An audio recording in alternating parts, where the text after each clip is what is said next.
ia. Tauana I roti tēnei hāmama ki te atua. E honore he kroria ki te atua e maungaro mo ki te rene. He ataro pai ki ngā tangata kotoa. He ataro pai tātou I roti tēnei ahota.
tira, tēnei te mihi e tūna mai.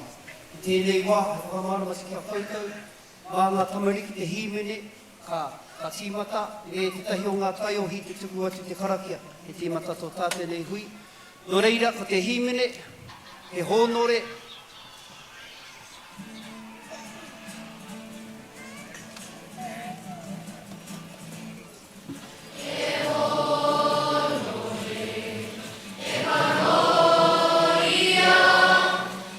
Maori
E tō mātou matu i te rangi, kia tapu tau ingoa, kia tai mai tau rangatiratanga, kia mea te tau e pai ai ki runga i te whenua.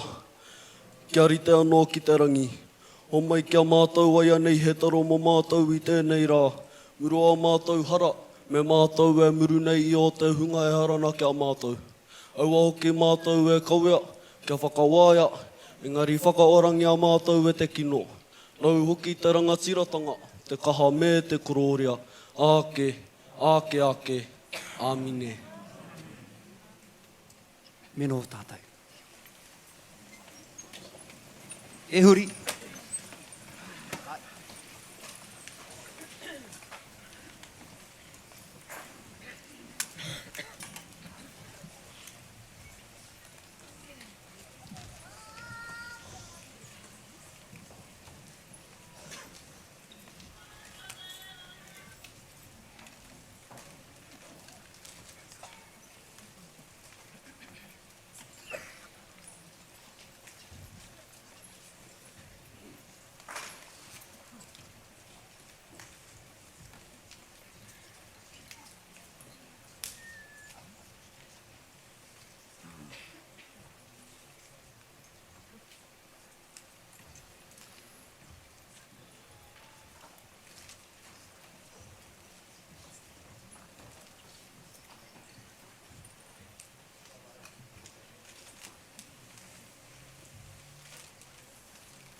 Maori te kingi o te motu a kingi tū hei tia o te tau te whero te tuawhetsu.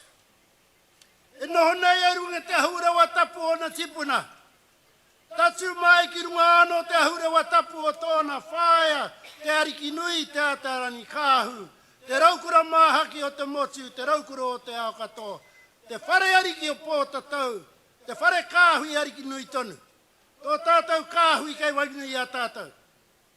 E kano hinei aia, tō tātou kingi tū hei tia pō tātou te wherowhero, te tuawhitu. Kia tikina atu au i tōna torikura. I kia nei, amohia ke tōra o te iwi. Ka puta ki te whaiao. Tēnei, te whakatau atu i tērā o nā torikura tō tātou kingi tū hei tia pō tātou te wherowhero. Me waiho a tērā o nā torikura. Hei tāwharautia i a tātou i tēnei rā. Koe nei, te whakatau atu te wāhana ki te kingi tana. O tira te wāhana ki a rātou ko huri ki tua tārai. Mai, te hiko o tika. Te tai hauaru, tai rāwhiti. Tai atu ki te upoko. Whakawhiti atu te moana o raukawa ki te wai paunamu. Ki raki uira, ki rekohu te wharekauri. Tā whana atu ki te rerenga wairua. Tiri kohu atu te moana nui a kiwa. Pupu ake i Hawaiki nui, Hawaiki roa. Hawaiki pā mamau. Te wāhana ki a rātou ko huri ki tua o te ārai. Nā mate kei runga i a koutou. Nā mate i runga i a mātou. Nā mate o te rohe nei. Koe nei te whāriki hi atu. I runga ano i tau a kōrero. Rātou ko huri ki tua o te ārai rātou ki a rātou. Ko tātou te hungora e noho urupā ni tātou. Mo rātou. Tukuna wakarawa taku manu au te, taku manu tuku, taku manu tiki a taranga. Te manu rawa tana o tamapahore. Ahorangi ki ngā atu arawa matama pūkiri. Tau whainga tia huru i te ure tune wha tamapahure. Tū tonu mai a mā tukuturei a tū raki ana mā tukutururu. Horapa kau atu ana ki tāmaki ara whati rau. Tātai a huakai waka te heketanga arangi. Nā ho mai rangi a hotu roa, a ngā torei rangi a hau mai tawhiti. Uana ki tiki rau a te mata kākā, te mata momoe. Mai te tiri o mātangi a reia. Kei uta nā kura o māhinga, kei kō ngā punga o te aro o tainui. Kei atu hetai, kei rākau. Tiaki ke ana horauta me te ika rauru. Ko te puanga kura o hine hā kirirangi, o nuku tere a nini. Kei takawhiti anuku taime meha, i te wako te pōtiki te pua, i mai ne a tama i waho. Taki ana raka taura te arawai rea ki tō rere. Nā tū ai tara tai kehu, ki rangi toto, te moko ika hiku wari e korikau ana. Te wai tākere kei taku tua e kanapanapa ana. Te pūkaki tapu o pautū keka, mai te tihi o maunga whau. Tiro kau atu ana ki te moana te mānuka. Te mānuka nuka tano hotu roa. Kei reira kaiwhare. Kei reira taramai nuku. Tēnei te whakatau atu te wāhana ki te aika te mana whenu. Te wai o hua te akitai. Te akitai waikato taini. Te ahi waru. Te kawarau a maki. Nāti te ata. Nāti tamoho ki tai. Nāti tamoho ki uta, nāti tipa, nāti amaru, nāti whawhakia, nāti mahuta, nāti tahinga, nāti kaioa, nāti rangi wāhi tū. Tiro kau atu ana ki nā waiko ripo o te awa waikato. I puta ai te kōrero, mō kau ki runga, tāmaki ki raro. Manga tō te nehe nui te kaukauroa pā te tere. Pare hauraki, pare waikato horo paunamu. He piko he taniwha, he piko he taniwha, he piko he taniwha. O tira ke a tau au ki runga te ronga maunga rei. Nā pātū wata o mauina mokoia. Tiro kau atu ana ki te wai o mokoia, e rere atu ana ki roto te awa tāmaki, hono atu ki nā wai o tāiki. Rere tika atu ki te wai te mata, i nuho ke ore. Whakatau ana au te wāhana ki ana ati whātua. Nāti whātua ki ora kei. Kei uta ko nai taiki umupuia te wakatotara nai taiki tāmaki. Nāti pāwa, nāti tamatera, nāti maru tuahu. Kia tīkapa moana, hanga i te tino atu ki te whanga o kaipara. Nāti whātua ki te kaipara, te tāu, te uri o hau, te roroa, o tira nāti whātua ki te taitokera. I whakaro nui, te waiho hana mai o nā kupu kōrero e rawaku pāpara. Ia te rani hau mā, ia tā hone tūrei mā, ia hori mā. E rawaku whāi ia te haupai mā. Ia hine mā, ia te ao mā. I runga ano te wāhana kua tukuna mai, te mana whenua te ahika te wāhana kiau. Kia tū, te wāwāhi nā kōrero kia koutou. A ko whakaeke mai te manuhiri. Nau mai, piki mai, kake mai. Ho mai te waiora ke au e tū te hua te moi te kuia nei te pō. Pō, wairaki i raru ai. Papaki kauana nā tai ki treina ka pō ka o kaia kawatea. Kia tiki nā tiu au, tērau nā kupu kōrero. I hanga hiai, i roto i te waiatara. E te poropiti a te kōti te turuki. Pine te kura hau, te kura whanake, te kura raro i awarua. Ko te kura nui, ko te kura roa, ko te kura nā tū hei pō. Tenei te tira hau, tenei te hareake nei. Ei, koe nei te tira hau e tūake nei. Mō tā mātau marae i roto o pāmua, i raro te maunga o maungarei. Tenei te mihi kau atu ana. Nau mai, hei mai, ki runga tēne o nā kaupapa whakahirahira. Kawea mai nā kōrero. Nā kōrero whakahi, utaina ki runga, tō tātou pihopa. Kawea hia mai nā kōrero. Utaina ki runga, i tōna hoarana tira, e noho nei tana taha. Kawea hia mai nā kōrero. Utaina ki runga i a mātou katoa. I runga ano te kaupapa i karanga hia ke au iwiri tātou tēnei rā. Te kaupapa e pāna ki o tātou tama. I roto te reo pāke ki e ana, man up. Te kaupapa e pāna ki o tātou kōtiro. E ki ana i roto te reo pākea legacy. Weira te kaupapa ko tā mai koutou. Weira te kaupapa nui mā tātou e whera. I runga ano te tono kia koutou te motu. Te tono kia koutou te motu. Aroha maira. Aroha mai ki tēnei o nā kaupapa. I whakaro nui kia hui wine i tātou. Motu. Tēnei o nā kaupapa. Mō tātou tamatāne. Mō tātou kōtiro. Nā reira koe nei te mihi kau atu ana. E te rana tira pau. Ko koe tēra. Koe nei te mea māma kiao. Mākui no nā kōrero hei whakatūwera. Kei a koutou katoa nā kōrero. Hoi no. Kia tiki nā atau. Tērā waku honuhana ki roto i a koe e pau.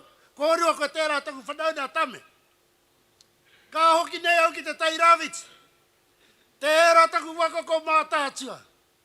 Ka uanau i te tairawiti mai nā kuri a whārei ki tikirau. I hoi apu i taku waka ki te taitokerau. Ki te hokianga whakapau karakia e. Kai reira nā pui nui tonu. Kai reira te rārawa. I nei a te kōrero. Ka mimiti te puna i tau mārere. Pupuake i te hokianga. Ka mimiti te puna i te hokianga. Pupuake i te tau mārere. Ka hoki nei au ki te tairawiti. Kei tikirau ko kau wai tanohia. Kei te kaha ko te tini a tūkāki. Kei o marumutu ko tū tāmure. Kei tōrere nui ko naitai. Kei o pōtiki ko te whakatohia. Kei maunga pōhatu ko tūhai pōtiki. Tūhai maumau kei. Maumau taonga. Maumau tanata ki te pōe. Whakaeke anau ki te au o te rangi taiki. Kia nāti aua, kei runga te kōrero, kei raro te rahura. Ka mihi ati au ki te mānuka tūtai. Te kūrei tana taka waka mātātua. Kia ku whaia, kia muri wai, kia wairaka. I ki ai te kōrero, kia whakatāne au i ahau. Kei pāroa ko tai whakaia. Whakaia na mai, he taniwa. Pūkana kana mai ana, he weri weri. Whākana kana mai ana, he paru paru. Upoko kohua te mataku e.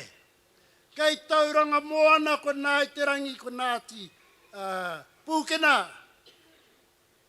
Ko nā pāpakaranga tāua.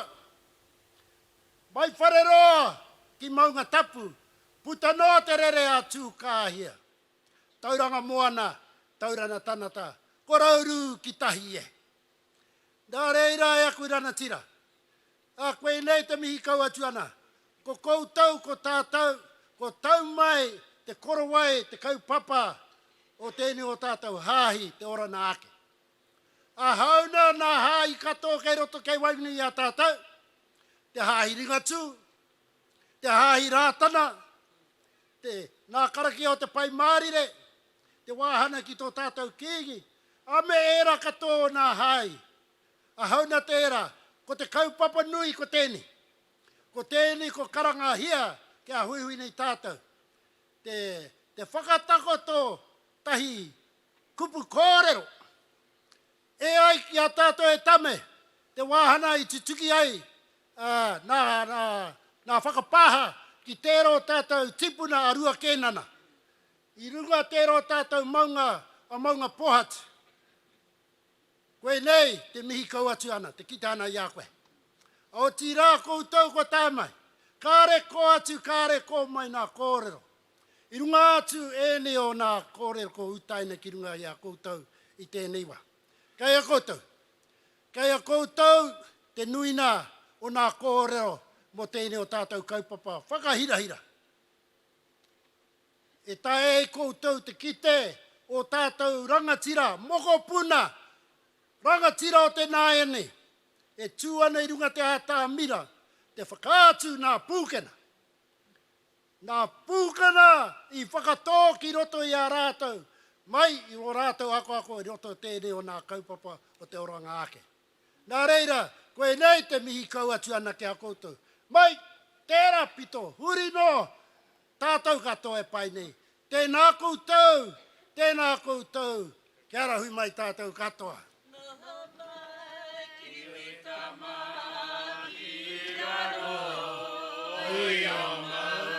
Ngā te arapu e rumau, ngā ki e ki a tirohia, tūkoe ki ru, ngā tomo ana manu, ka te manu, ka hoturo nā tae, arakata ra te motu, ahi aro.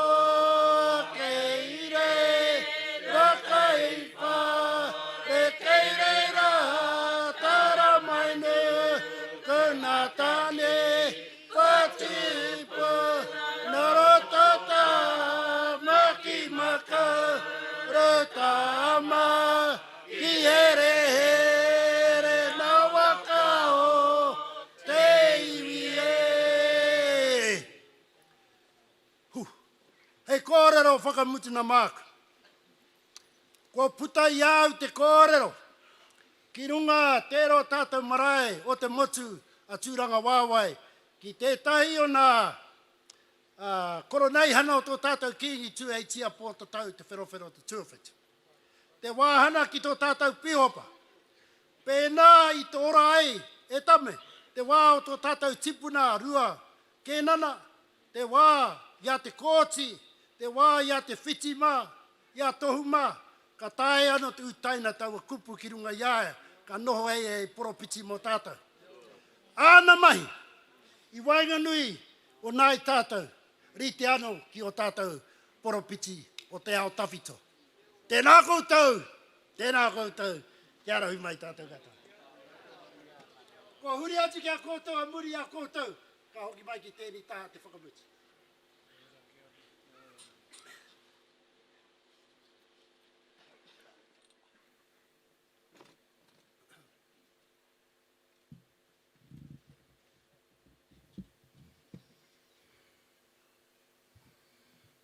E te apōtoro, te māngai o tō tātou atua. Pihopa Kingi, a Pihopa Brian Tamaki. Tēnei ka mihi atu kia koe, nou te whare. Whakaingoa te ai ara ko te iwi tapu.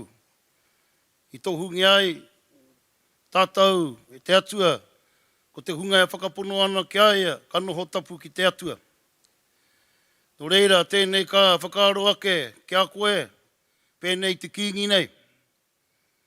I roto i o mahi, i timata mai koe i te kore noiho. Ka kite koe i te maramatanga o te atua. Ka tohungi ai koe te atua, ko koe tonu. Hei hiki. I te koro ai o te atua, ki roto i ngā mahi. Hei kai taka wainga, i wainga nui. I aia. Me te iwi. I kōrero he ake nei, ara rua ke nana e noho ake nei, te whakakanohitanga i aia. Te wahanga ki taku tuakana, rangatira nei i a tame.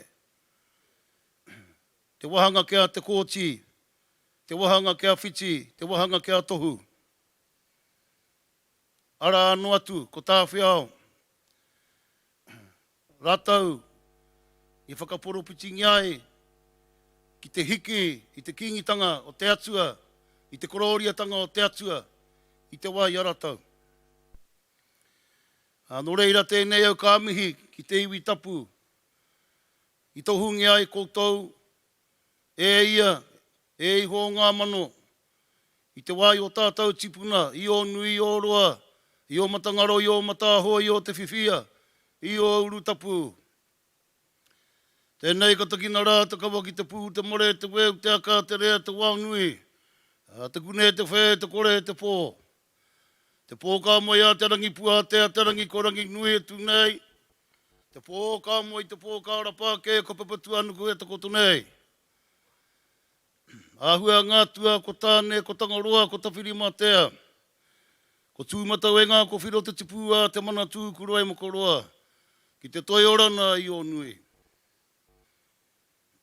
Ko te hā kai tua, o tira, ko te hā o te atua, kai te ngahere, kai te moana, kai te wai, kai te taiao. Ko te kotahitanga o te wairuatanga o te atua, e wakakotahi nei a tatau, o tira ki runga i te marae arearenga. O te whare tapu e tuak nei, iwi tapu. E te aporo toro e te māngai o te atua, Pihopa. Brian Tamaki, karanga mai. Karanga mai. Karanga mai. Ko tai mai rā, mātou. I runga i te karanga o te atua, nāna tātou i karanga.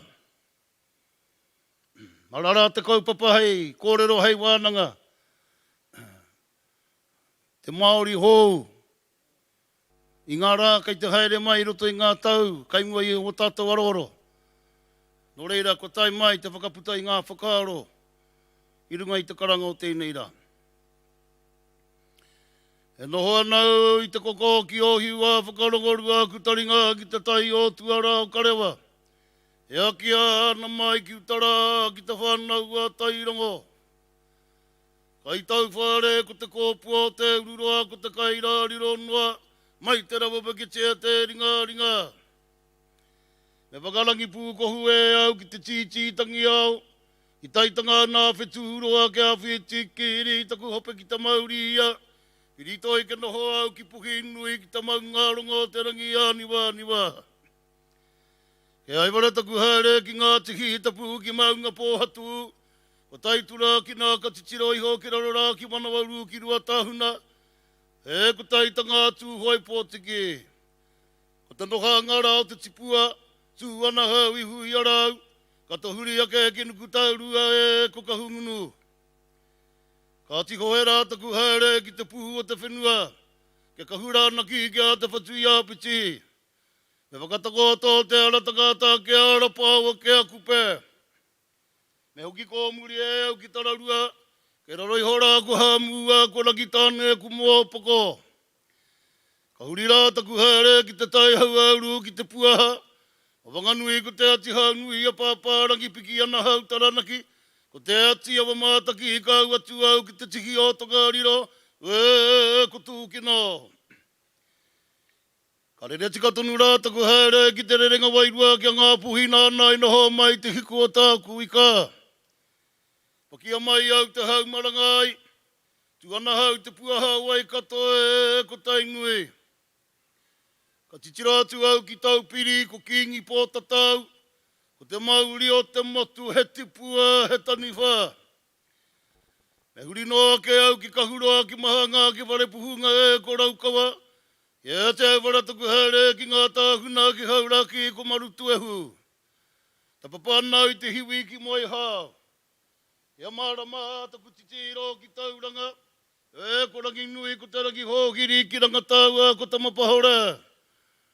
Tu rangatira tonu au ki runga wai mapuna ka huwhaia, o ta huri i waka nui. Piki ana hau te ahi kōra, noha nau te taumatai tori wā tamara waho. Ka titira atu au ki o tawa ko te mauriria waitaha, ko rangi uru ko ta puika tua na hau te hu o te arawa. Ko putau waki ko mātātua kai ngā tiawa. Kia tāwhiu au ke taki haruru ki ta rairo kōhi, kia awa tapa ki ta mānu ka tūtahi ke whakatāne ke apanui. Ki te ngutu awa motu e piki ai au, ki hikorangi, e ko takani ataki rau.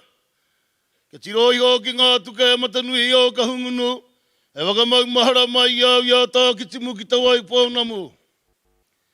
Ka tiro noa koutou ki tōna maunga whakahirahira, te aurangi ki te tonga, e ko ngai tahu, ko ngā tima moe, ko tai aroa te tangata.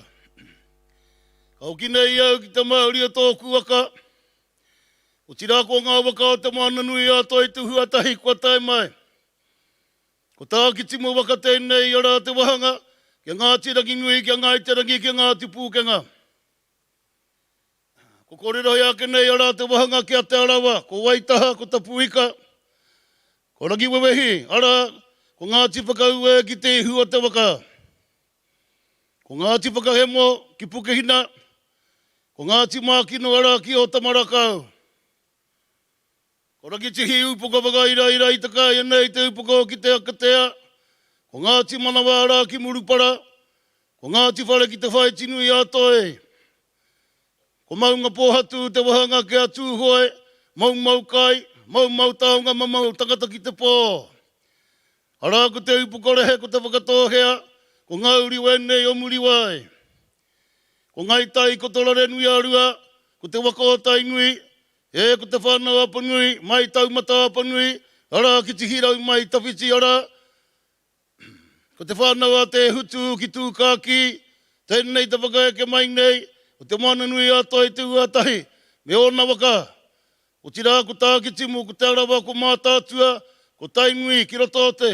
Te mana nui ato e tau nei, ko tai mai runga i te karanga o tēnei hui, waka hui ai.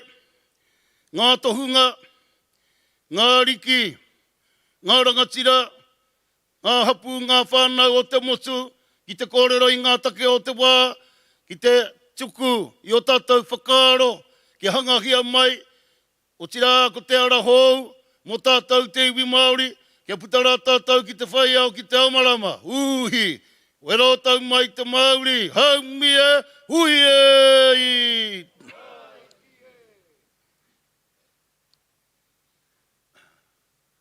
Anō reiranga ama te huhua ko kōrerohia nei. Ngā mate o te mana nui ato i te huatahi e, i te tuakanarangi. Ko whakahono tia atura ki ngā mate, kai runga i a koe. Tāmaki makaurau, tāmaki herenga waka. Ka ea te wāhi ki aratau. He whakatau ki te ake nei te tipuna nei a te raki hōhiri, mo rātau tai pō, mo tātau tai awatea. Nō reira karanga mai te karanga. A tērā ko tai mai matau te whakaputai o matau whakaaro.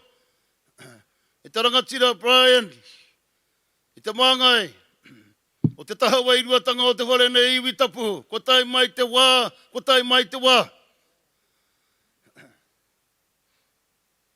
Koro nei te wā tātau e noho tuakana ana ki te kāwanatanga.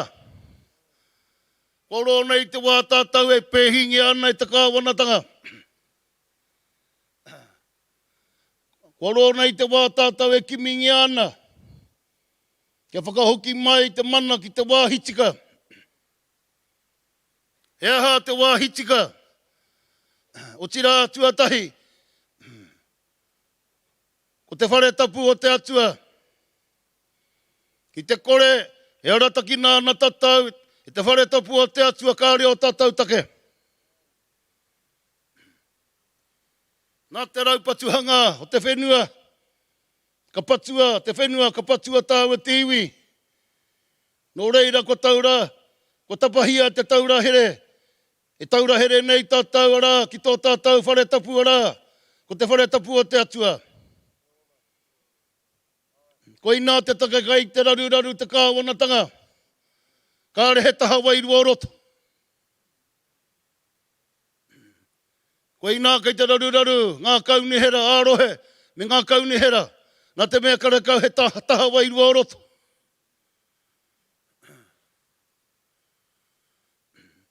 Nō reira, mā te taha wairu anake, mā te whare tapu a te atua tātou anake, kātika, te tū o te iwi Māori. Kai hea te kōrero, heha te mea nui o tēnei ao, he moni. Korongo ke wetahi ki ta kakara, te panekoti o ri hāpeti. Ko pōrangi. Ko e rara te tikanga taku kōrero e rangi, e te kei o te wako o tainui. Ko te whare tapu o te atua tuatahi. Ka pēra, ka tahi, ka tika te haere, ki roto i te amarama.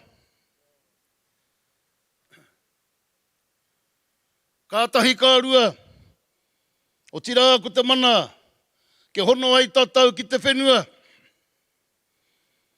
Ki ngā maunga, ki ngā awa, ki te moana, ki te taiao e noho nei tātou. A wetahi o aku iwi ko hokona kē te wai ki ngā haina mana o tā wahi. Nō reira, kei te whakatakoto tērā whakaaro ki te kore e mōhio koe, nohia koe, ko wai koe.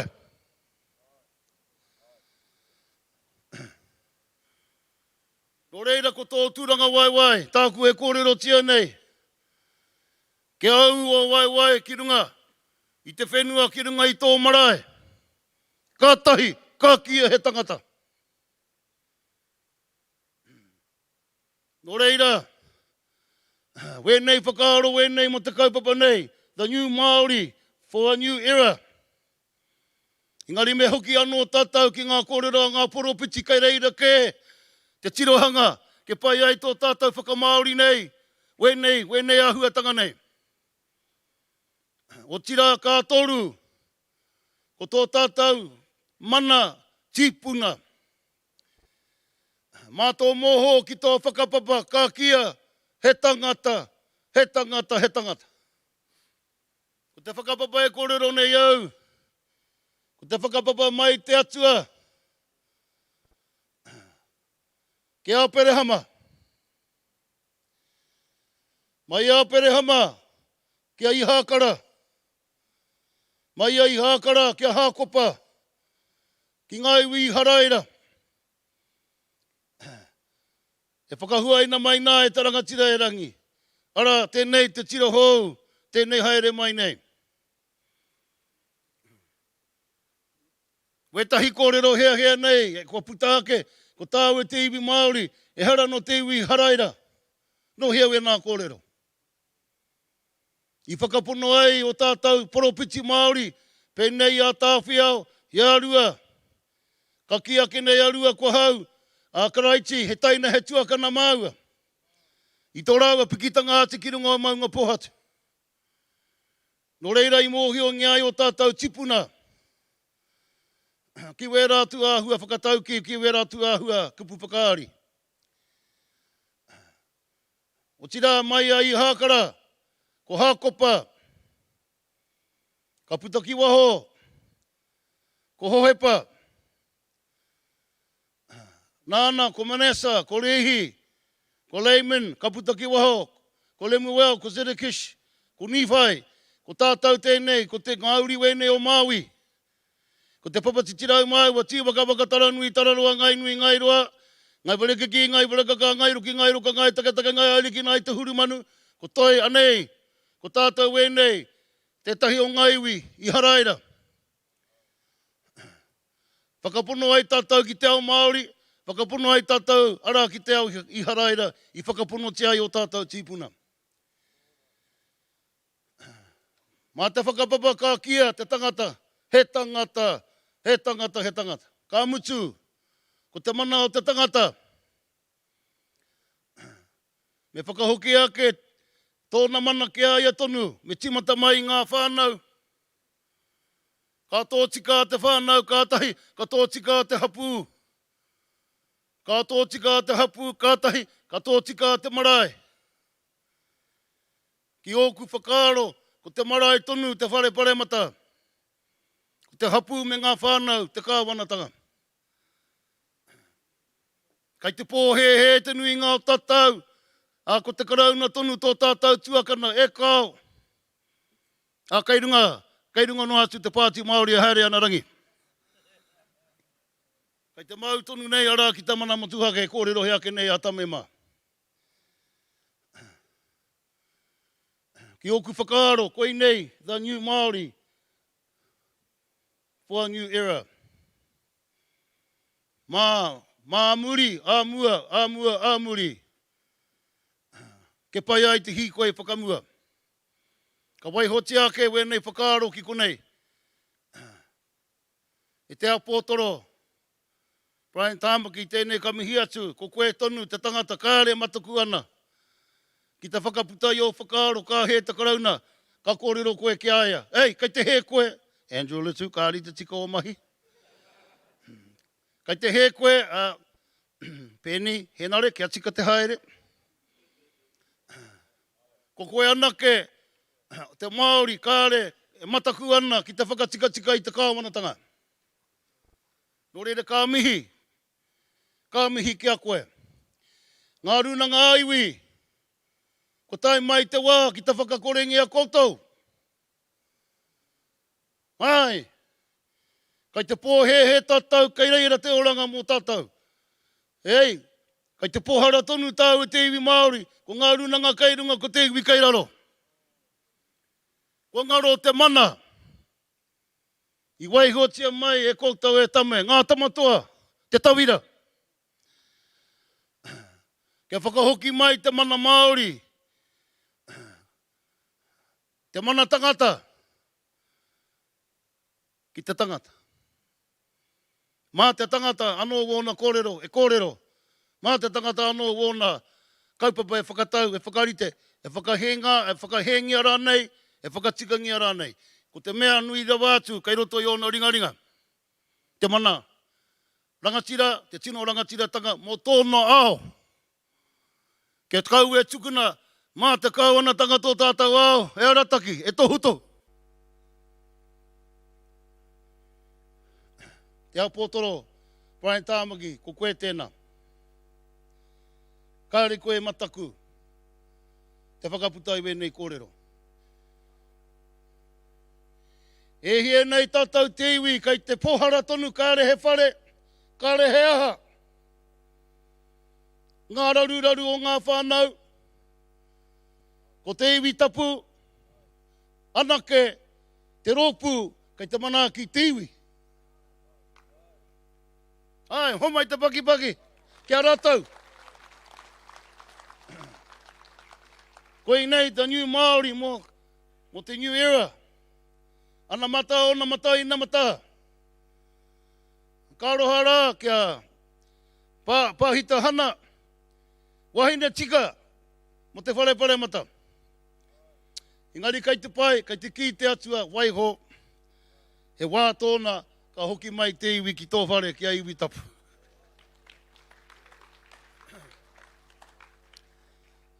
Nō reira rangi, wenei kōrero wenei.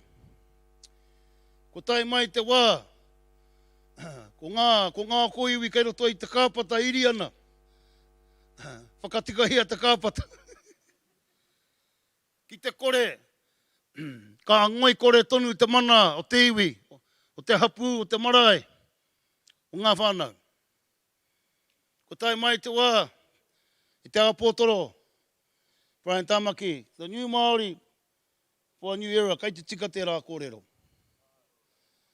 Kei te tautoko te rā kōrero. Ko tai mai te wā, whakahoki mai te mana, kia tātou. Kāre he take o te Maori Health Authority, mehe mea ko te kāwanatanga tonu, kei te whakatakoto i ngā ture, kia ahei tātou ki te tanawa ti ngā putea. Ko te kāwanatanga tonu, kei te tohu, ko wai ngā tāngata, hei whakahaere te Maori Health Authority nei. Poko kōhua tērā. Kei hia te atua i roto i wēnā mahi. Kare kau. Kei hia te mana Māori i roto i wēnā mahi. Kare kau. Aha koa he pūtea kia tūpato. Heha kai muri. Ko te rangatiratanga o te atua, kei reira. Ko te oranga, mo ake tonu atu, hei oranga mo te iwi. Whakahoki tōtika mai, wēnā rawa, wēnā pūtea, ki ngā whānau, ki ngā iwi, ki ngā hapu, kia tātou.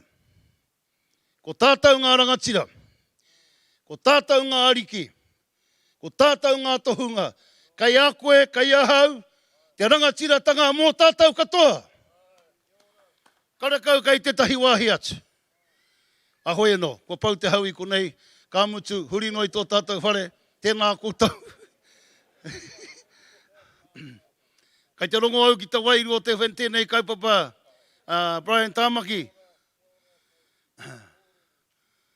Ko koe, te kano hikitea, i runga i te pau ka whakaata, ko koe te kano hikitea, te whare paremata, waitangi, ahakoa ki hea, kai reira te iwi tapu. E kore tae te whakahe tērā kōrero. Hara mai au, i raro i te mana o tōku marae. Kāre he kōrero i tiu atu. Ko te whare o te atua, kātahi. Ko te hononga ki tō turanga waiwai kārua. Kā toru ara, kia mōho ai koe ki o whakapapa. Kā toru kā whā, kia mōho ai koe ko wai koe. Kai te mōho koe, kai hie koe haere ana. E rangi, kātahi, ka eke nei te kōrero, mana atua, mana tipuna, mana whenua, mana tangata, mana reo, tino rangatiratanga, mana rangatira. Nō reira, tēnā koutou, tēnā tātou katoa.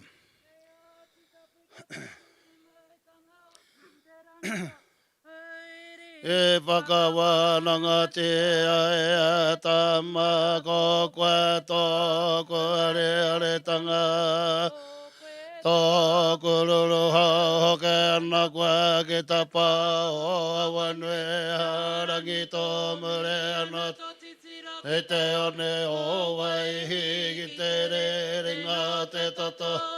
E te pukenga te mata, rongo wai homa, rongo mai noho. Hei titi te pau hakairo. Mata whai ariki o tu taka he atu ana e awa te ara. Ngā mātua e whakahira. E kui anei a mahanga i te rangi ko awa ko rongo. O ko tamako ru ko koera, hei whawhati te parihau o te mō. I taua i te waka, a me te ana te tai. Hetira, he taua whāno. No e ko ka hugura te manu whakawa i te o ke au i muri nei. Titi ai aku niho ki te toka tipua, o pau mātapu ai ke taua. E atu tā whiti kato ai, are hua te au. Tamata kapua, tangata te arawa i tau te retia, e ia te mata te hoe o ai. Ia huki ki te manuka ka tūtahi, e hika, he mai mai rā, i te rua mo le wai. Unga te waka, pō, o ko te iwi tapu e ngā nguru ngai. O ko te iwi Māori e ngā nguru ngai. Rato i ama, o ka ki te urunga, o ka ki te moenga, o ka ki te takotoranga i te waka. Toia mai te waka. The new Māori for a new era. Tēnā koutou, kia ora tātou katoa, ka huri.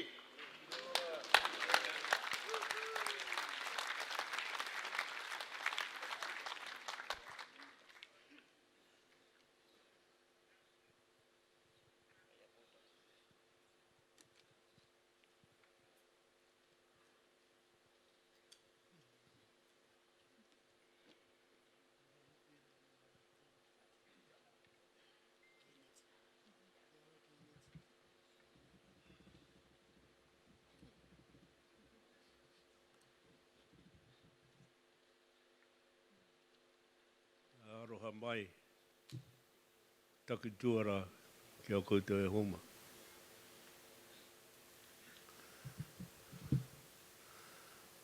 Ha whanaki rari o ngā taranga tūtu ki te rangi. Eke tangaroke panuku, ui e, tae ki e. Unu hea te pau, ka te pau mua, ka te pau loto, te pau te parau i ataringa mamā. Heke iho i o wara. Tā ki whala te ara a ngā te roerangi. He ara whanau ki te pō. Te pō nui, te pō roa. Te pō mati re rau e ko te pō whairiki. E ko taku waka ko te arawai gahu e te palata. Te korokoro o te palata. Eke tangaraka panuku. Whanau. Hala mai te toki. Haumi e hui e.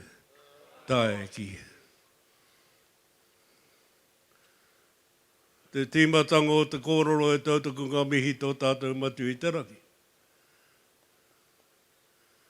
E ai te kīro te i te ao Māori, ko i o macho kore tērā. Noho maina nā i o macho kore i tiki o te rangi. Te noho tapu o reihua, wawawa reihua, reki tapu o reihua, toko mana nui. Te taumato o ngā tua. Ko rangi nui, rangi noa, rangi pauri, rangi pōtanga, rangi whetū, mā rangi pēkere. Te ao nui, te ao wheneke, te ao whetara. Te uruhanga te hoi ngā tāne, te kapuka te rangi neo wariki ko te ao tūroa, ko pū hauraki. Oho mai rangi rua mo te rangi tānga i te malangai, ma wake tapu, urui ka rangi tapu, atua matua. Ka moe atua matua wai heke tuatana wahine mātāmu o ka puta ko rā kauri. Nā rā kauri ko nā turoirangi. Te tohunga orunga te waka o te arawa. Me hoke anō ke atua matua. Ka moe ai e tana wahine punarua.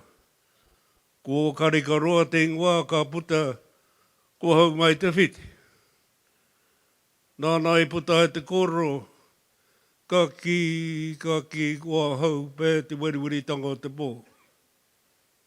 E ka te wake te iwi e hau mai te whiti. Nāna nei whakaru ai te rongi o waike e takoto nei. E ko uenuku. E pari mana ki te whakapō ko hua ngā pauna mo ngāti o ho mairaki. E kore koe tae tūpaka ki te whenua. E ka tai ohu mai rā. I raru i taku pātu wata e tuaka nei. Ka tahuri ati, ka tahuri mai te wehi o te rā. I takai ki te anu ka mau te mataku e. Tākina te kirunga, tākina te kiraro. Kia ue nuku, kia ue raki kia ho mai te oronga e. E ka whakatau atu wake rāhu. Ko te whakariki. Kore whaka. Aha tuku a mai ki a piri, tuku a mai ki a ta. Kia ke au ki runga i te pai pai, poto ahau mai tā piti. Kai ke te wiwi, kai ke te wā. I te palapala tūai, tūai, tūai e. Ka tuaka au, hei kalohi mō ngā uri ati o matua. Anei, ngā waru pū manawa o rangitihi whakahireira, i takai tōna upoko ki te akatea. Nō reira, te tuarua o ngā mihi, hare tunu ngā mihi tō tātou kingi Māori a kingi tū hei chia, pō ta tau te whera te tuawhiti. E whakaara nui te mata mai ai, i te wā i whakakākā mai ngā rangatira o ngā iwi o te mote. Ki rungi te tehi o ngā marae o te arawa, oro te anā te tūwhare toa, i pūkawa. Ko te take, te raupatu hia, wa tātou whenua Māori. Ana, kua riro ia pō te tau te whera te tuatahi o ngā kingi. He kiho, he kiho, he kiho ki tō tātou kuini Māori a te ātarangi kāhu. Nāna, tō tātou kingi Māori tēnei rā, a kingi pō te tau te whero, te tuawhitu, pai mārire. Nō rere te pihopa Brian, tautu wake ngā mihi, ia pau roto ki a koe. Nā pau kua pau katoa ngā kōrero, kia koutou i tēnei wā. Engari i rungi i te tono, kua tai mai a te arawa waka ki te whakarongo. Te tino nako o wēnei kōrero e kōrero hia nei i te rānei. I hara mai au ki te whakarongo. Ka mutu, ka hoki māno hoki ki roto o te arawa. Kōrero hia, nā take katoa e pāle ki tēnei kaupapa. Ka whakahoki mai, tā mātou whakautu ki a koutou. Nō reira e te pihopa Brian, hoki whakamuri ngā whakaaro i te wai tīmata mai, tō hāhi ora ngāke, i ngā pāpā ringa te rota nui, a kahumata momoe, e hia ke ngā tau kimuri. Ia tāua e pake ke mai ane i runga i te mata te whenua, koutua no hoki te whānau tāmaki, aha koa no roto i anāti mani a poto koutou, takoto mai rā te pūtake o kakepuku, e hia ke te roa. Ka noho mai te whānau tāmaki i wangaria mā te o te arawa, i ngā pāpā ringa te rota nui a kahu. Nō reira kei te koa tanaka ko tā mai au. Ki te whakarongo. E take nui tēnei, ko rongo hau ngā kōrero, rongo a pau, e he ngari ko hau he kau mātua tautoko ake. Te rōpū reipa o te kāwanatanga i tēnei wā. Wā warātau mahi a tāua no hoki. Monai tātou te iwi Māori. Te kau mā rima, ngā minita Māori o te rōpū reipa. Whakarongo mai na nā ki ngā whakaro nai tātou te iwi Māori. Ko hau te tehi ei kau mātua tautoko ake. Te rōpū reipa te kāwanatanga i tēnei rā. Aroha mai te pāti Māori kei te pai. Noho mai na nā koutou i te tōranga pūnā hinara, ala ko hau hei tautoko i te rōpū reipa i tēnei wā. Wai ho ngā kōreri kona, e rangi, nā mihi nui, tēnei kā mihi ake. Ko koe hei wāhi ngā kōrero mō ngā iwi E noho moena nā ngā pāpāringa te Waitemata, me te whanga o Manukā o Nohoki. Me taku maumaharatanga i te wā i hara mai ai.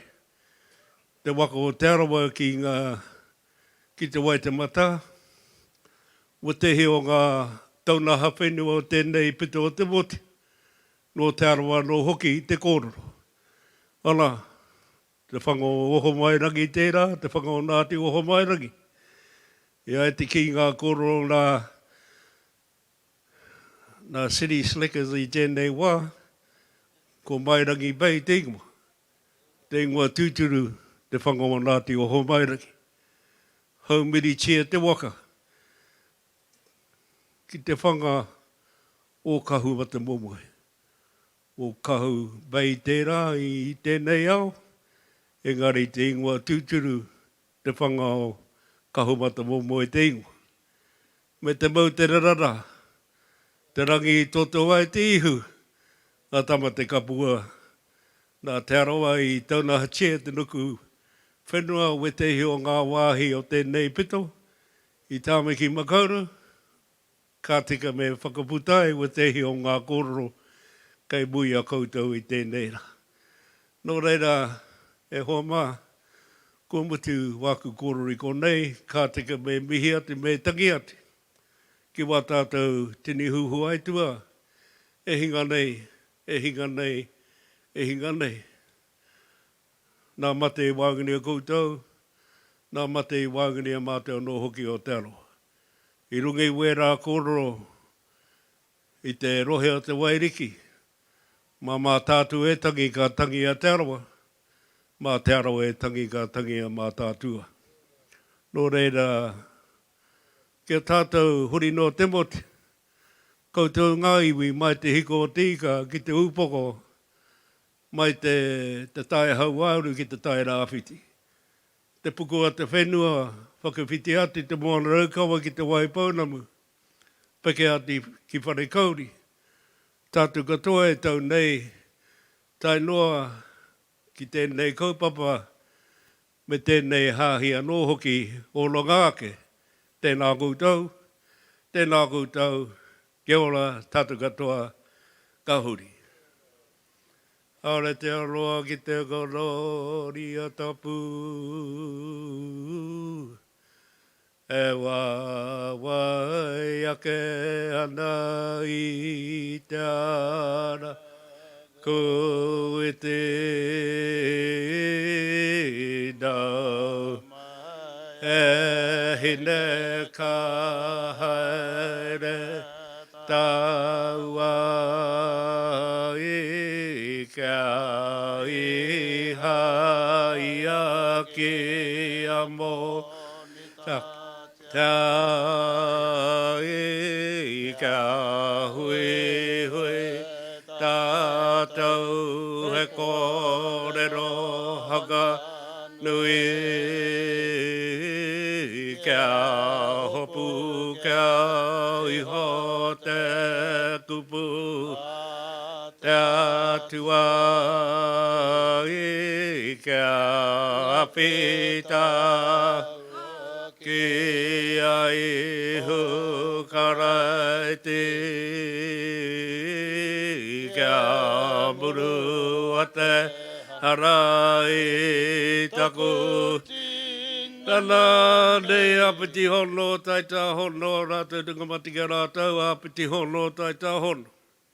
Tātou te hongola kia tātou, tēnā koutou, kia ora tātou katoa ka huri.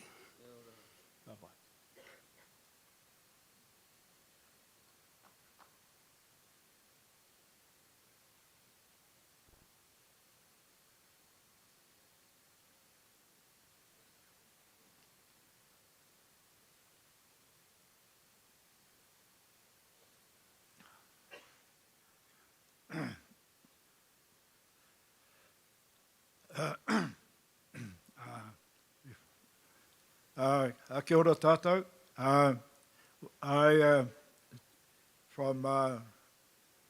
I'm a rangatira for Upokorehe, that's what I'm here. First of all, I'd like to Te mihi atu ki nā karaua, nā rangatira, ko tū mai ki mua i ahau, ki te whakamārama, wa rātou kōrero, te whakarongo, tātou katoa te hāhi, wa rātou kōrero. Reira, kani te mihi ki a rātou, ko tāmai rā, i te runga rā tō tātou kaupapa, tō tātou hāhi, tō tātou hāhi a iwi tapu. Reira, kani te mihi ati a koutou, nā rangatira.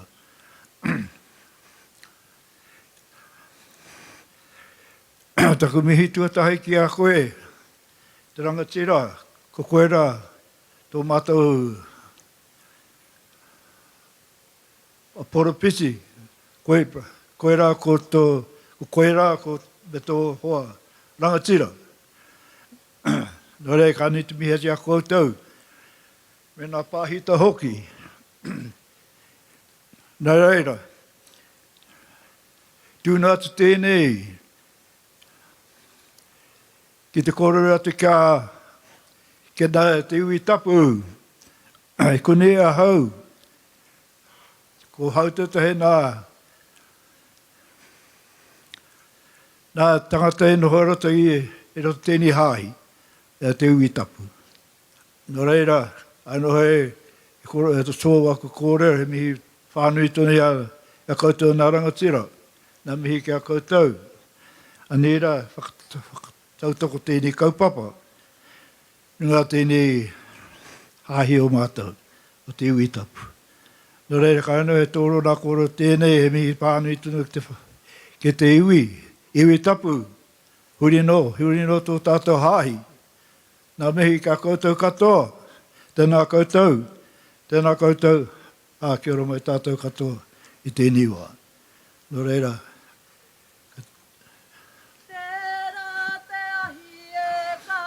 Mai rā, kei tuku ai,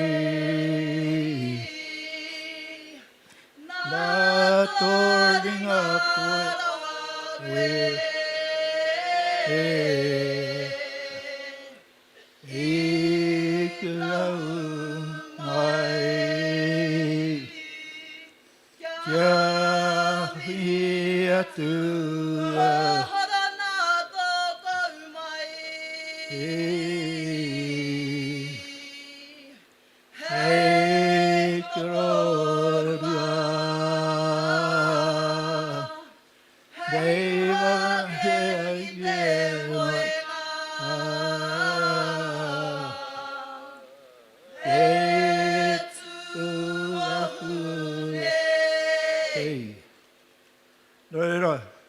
rangatira i a koe. Pise tāmaki ko roto rangatira. Anu e te mihi ati a kōru. Puri atu ki o tātou. Rangatira e noho nei. Tēnā koutou. Tēnā koutou a ki ora tātou.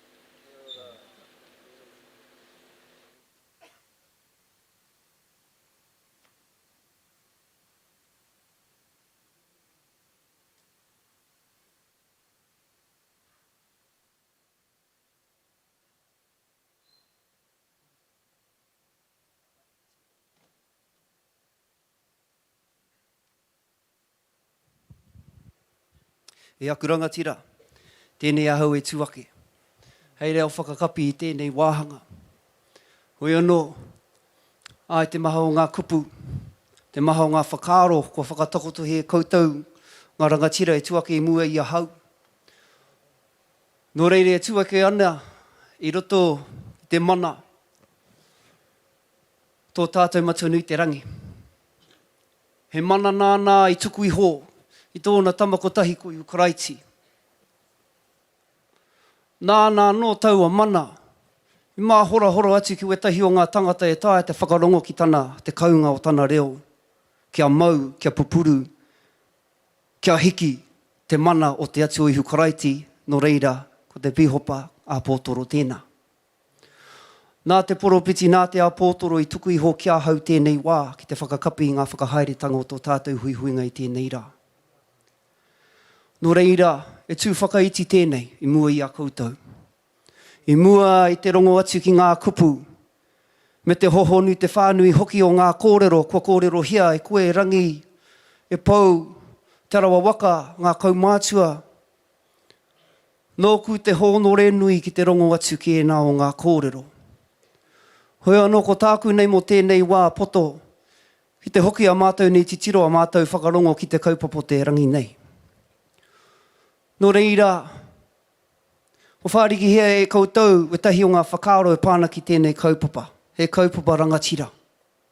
Ia koutou e kōrero ana ka hoki aku mahara ki te tahi o a mātou nei rangatire, e noho ana i raro i tau ana i whare pāre mata. E kaha tū, e kaha whawhai ana mo te mana motu hake Māori ko rāwiri tērā. Koe nei, we tahi o ana kōrero. Ki te atu au, he Aotearoa hou. He Aotearoa hou, ki te tahi o ngā kōrero, te pāti Māori tēnei wā. Ko tāku e tāpiri ati ki tau ana i kōrero, kai konei he Māori hou, mo tērā Aotearoa hou. I roto ia hau, whakaarohia. Koe nā, te take, koe nā, te tino ngako, te karanga o tō tātou pīhopa, ki ngā tōpito e whā kia haramai tēnei rā. Nō reira nā mātou, i runga i te humārie nā mātou te tahi o ngā taonga hei awhi i ngā whānau, ngā tāne wahine rangatahi whānau whānui katoa, kei a mātou te tahi o ngā taonga. Nō reira, ko kōrero hie koe rangi, ko tū tangata, ko man up, ko legacy tērā. Hoi anō i tēnei wā. E rua ngā pātai i runga i ngā tuhinga. Ko te pātai kātahi, ko ka pēnei nā. Kei reira he Māori hou mo te wā hou. Kā rua, ko te pātai tuarua, ka tae e tātou te iwi tapu, te awhi atu i ngā iwi puta noa te motu. Ki tēnei tāngo tātou ko tū tangata. Nō reira, ko te whakautu, kia hau nei, ka tāia. Ka tāia nā te mea, nā taua wairua, te wairua tāmi, te wairua pēhi, te whakawehewehe tātou i a tātou te iwi Māori. O tira, hoi anō, te nuinga o mātou i kōnei, toko maha o ngā tangata i kōnei, hore kau mātou e noho ana i raro i te whakaaro ko tahi. I aiki ue tahi, ko te karaiti tērā, te atua, te tahi atu, he atua ke, te tahi atu, he whakaaro ke. No hea taua āhuatanga. Ka hoki aku mahara ki te wā, e tuake ngā rangatira i mua i te taenga mai o te Pākehā ko ngā rangatira, e tuake ki te arahi, te tiaki, te manaaki ngā hapu i raro i a rātou nei mana. Ko te rangatira tērā. E aroha atu ana ki ana ponanga, ki tōna hapu, ko te hapu whakahokia te aroha ki aia. Te taenga mai o te Pākehā i konei, ka ngaro atu, taua tauira. E kore au e kite, te hokinga mai o tau āhuatanga, tainua ki te wā, e kuhu mai ana hau ki roto i tēnei whare. Rua te kautau e noho ana mātou ko tōku whānau i roto i tēnei whare. Rua te kautau e noho haumaru, e noho ora, e noho hariana, mātou ko tōku whānau, i raro i te tahi tāonga nunui rawa atu. Te tangi o te ngākau o te iwi Māori me ngā iwi katoa roto i Aotearoa, kei hea rā te painga te ora mo tōku ngei mamai o te ngākau. Kei hea te rongoa, hei awhi i a hau, ki te whakatika i tōku nei huarahi runga i te mato te whenua, kia hau nei, ka puta atu kia koutou i tēnei wā, kei konei, te kupu o te atua. E hara, ko te kupu o te atua anake. Te maha o ngā pāhita, te maha o ngā hepara, ngā minita, haerere ana i runga i te mato te whenua, me te ki atu, ana i te kupu o te atua. Hoi anō, kei ware, e koutou mā. Ki mai te karaiti ki a rātou ngā akona i tau o wā. Me pātau tu rātou ki aia, me pēhea mātou te mōhio, he poropiti tūturu tēnā. Me pēhea mātou te whakaaro, he poropiti koretaki tēnā. Te whakahokia, te karaiti ki a rātou, me titiro ki ngā hua. Me titiro ki ngā hua. E kore e taia, te rākau pai te hua i ngā hua kino. E kore hoke e tāia te rākau kino te āhei te hua i ngā hua pai. Nō reira, he hara te hua, te kaungara o ngā āporo i runga i te rākau o tēnei āpōtoro. Kua hau te tahi. Te toko maha o ngā whānau i roto i te whare, ngā hua pai. E puta mai, e puawai mai ana i te mahi o te toko rua nei, ko Hana, ko Brian tērā. Nō reira, nōku te hōnore ki te tū i tēnei wā, ki te kōrero mō te toko rua nei. I te taha o tēnei, nei ngā, te pai mana whenua, e mihi atu ana. Mihi atu ana ko tēnei te wā tuatahi e koutou mā. Rua te kaumātahi, ngā kaupapa pēnei ki tēnei, ko tēnei te 21st mo te iwi tapu. Te tahi o ngā mea pai kia hau, me noho tahi, mahi ngā tahi tātou, mana whenua te kei o te wakatainui me tātou te hāhi te ora ngake, ki te aha, ki te whātoro atu ngā ringa mahana ki tēnei te iwi, te motu, kua tae mai nei tēnei rā. Hoi ana, e aku rangatira i mua i taku tū, ko te whakaro e rere haerea, riotu i taku pīnati ko pēnei, ea me whakarapopoto tō kōrero, hei te makariri haere te hākari. Hore kau tēnei te tino kaupapa, whai muri a hau, he kaupapa anō ka puta mai no reira, e aku rangatira, tēnei a hau, e mihi atu. Hei reo mō tōku a pōtoro, hei reo mō tōku wahine tuatahi a Pastor Hana. Hei reo anō, ka mihi, ka tika ki ngā pāhita o te whare nei. Ngā pāhita i mahi, i o rātou nei mahi i roto i ngā takiwa, ngā rohe puta noa, mai te tai tokerau. Tai atu ki te rāwhiti, hoki atu ki tēnei taha, te tai hauauru, hoki atu ki tērā, te waipaunamu, whakawhiti atu, ki ahita reiria, ki prihipane, ki te tai kaura ki ngā wāhi katoa e māhora haere ana tēnei āhuatanga, te hāhi nei. Nō reira, pai tēnā. Nā te mea, he oranga mo te tangata e noho ana i roto i tēnei kaupapa te hāhi. Nō te mea nā te atua i whakatau. Hoi anō, e aku rangatira, koutou te pai, koutou ko kōrero hia ngā kōrero, Māma noiho mō ki te tui tēnei rā, kua pau i ngā kōrero rō reka e pāna ki tō tātou rangatira. Hore kau tēnei te wā mōku ki te whakareka haere ngā kōrero kei reira ke noho ana ngā kōrero. Hoi anō e aku rangatira tēnei te mihi atu kia koutou. Nui rau atu te hōnore mō mātou ki te whakatūwhera te kuaha o te whare nei kia koutou katoa. Nō reire aku rangatira. Te iti me te rahi koutou, kua huihui mai nei i tēnei rā, tēnei kāmihi, tēnā koutou. Tēnā koutou, a kia ora tātou katoa.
Miharo ana.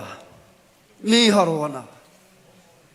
Nō reira ko tāku te reo whakamutinga, te kupu whakamutinga. Ko te iwi tapu tēnei e mihi atu kia koutou katoa. Hoi anō horekau tēnei te whare nō te iwi tapu anake.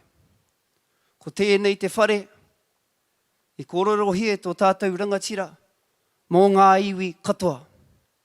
Māori te tuatahi, a muri ake ko ngā tāngata katoa. Nō reire aku rangatira, kaumātua kuia, whaia, matua, tamariki, tēnei te reo, whakamutinga mō tēnei wā nō reira. Tēnā koutou, aku rangatira, tēnā tātou katoa. Kia ora.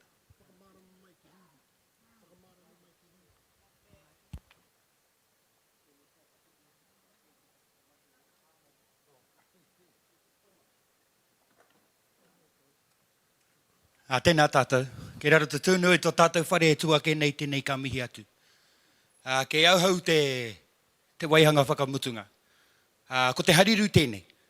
Kei raro tonu tātou i te taumata tuatahi o te COVID-19. Nō reira, tutu mai tātou. Tutu mai tātou. I've always wanted to stand on the stage. Tutu mai tātou. Kia ho mai tō ringa matau pēnina. Ka pai meeting ki runga ki tō rai. Rai ki te rai. He ki iho rā ki ngā ihu. Ihu ki te ihu. Hā ki roto. Hā ki waho. Ana tukuna ti kia tātou. Ka pai anō. Rai ki te rai. Ihu ki te ihu. Hā ki roto. Hā ki waho. Tukuna ti kia rātou mako o hea tiki te po. Tēnā koutou. Tēnā koutou. Kia ora mai tātou katoa.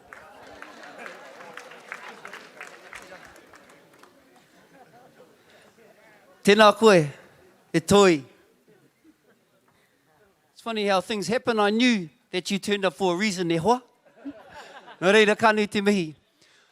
Ai te whānau. Ai, i tēnei wā ka huri a hau ki te reo ingarihi kia mohi o tātou ki ngā whakahairetanga mō tēnei wā. I'd like to take this opportunity to welcome on behalf of our apostle, Brian, Pastor Hannah Tāmaki, our elders, our pastors, and the whole hāhi katoa of Iwi Tapu. I want to welcome each and every person here who is here, Waiwai Tapu, for the first time. Can we put our hands together for them, please?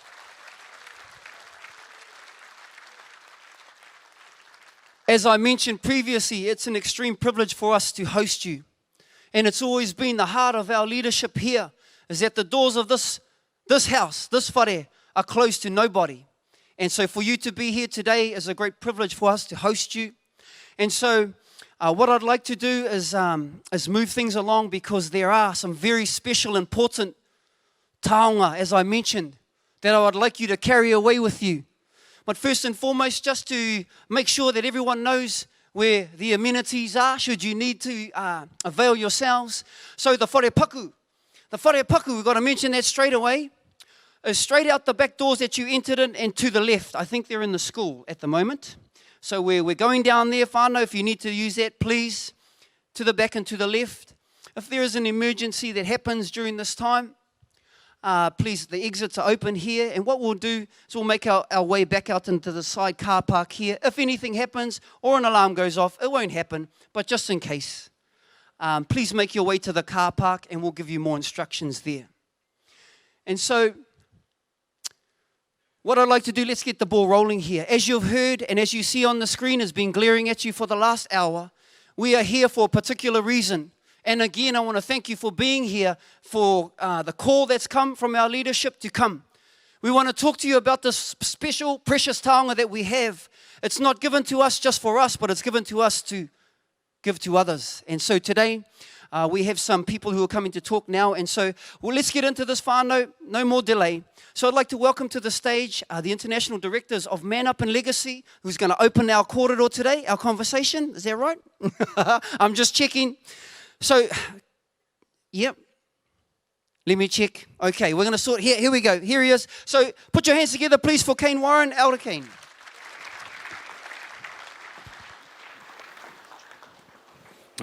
Kia ora everybody. Well, thank you again. Welcome to our house. Welcome to our whare. This is our place. Now it's your place. I was saying to somebody in the foyer, just one visit, your whānau, straight away. That's how it works here. And look, my name's King Warren. I'm the National Director for Man Up to Tangata. And our purpose line it's come from our apostle too. He instrumented this line and gave it to me over the phone, and it's always been in my heart and it will stay with me. And it's called Raising Fathers to Save Our Children. And raising men to be great dads and great fathers. But we're taking on the challenge. We take on the challenge out there in the community. There's no judgment. The doors are wide open. Small groups, intimacy, open up, bro, not harden up, bro. And we see men being liberated and being great dads, great partners, turning their lives around, and it's just amazing. I'm here to boast a little bit because I said earlier this morning that Man Up works, and that's what keeps me going. It keeps me driving to see success happen with Māori and men. Giving mana back to men is very important, and that's what today's Hui is all about. I'm going to invite my wife up, Jamie. We're a tag team. You ever seen a wrestling tag team? Well, we're sort of like, we don't wrestle each other, by the way, but when it comes to a purpose and a cause like this, she actually oversees the legacy, which is the woman version, or Woman Up, if you like. This is Man Up, but this is Legacy. And Jamie, alongside myself and the team here, not only in Auckland, but right across New Zealand and Australia, we've got units and a huge volunteer base of people that are genuinely on the ground that care. And what's happened in their lives, that transformation and change, they now are inspired now to help others. That's why Man Up and Legacy is moving across the country so fast and so rapid, because once you experience what change is, and you see the benefits of that with your family, that's something you want to share. And that's what happens is that in Man Up, guys get healed and they start to want to go and heal others. And that's what this program does. I hope I'm doing it justice, but that's really what it is. So I'm just going to invite Jamie to just share a little bit about Legacy as well, our women's program. Cool. Kia ora everyone. Thank you for being here today. For those of you who don't know me, yes, Kane's wife, also the daughter of Apostle and Pastor Hannah. So I've been a part of Legacy since it started, so coming up almost 6 years. And I guess it's just been a wonderful program for, yes, women, but also for our families, running alongside Man Up. And just the kaupapa of it is a beautiful thing. And I think it's just been going strong. It's only growing momentum.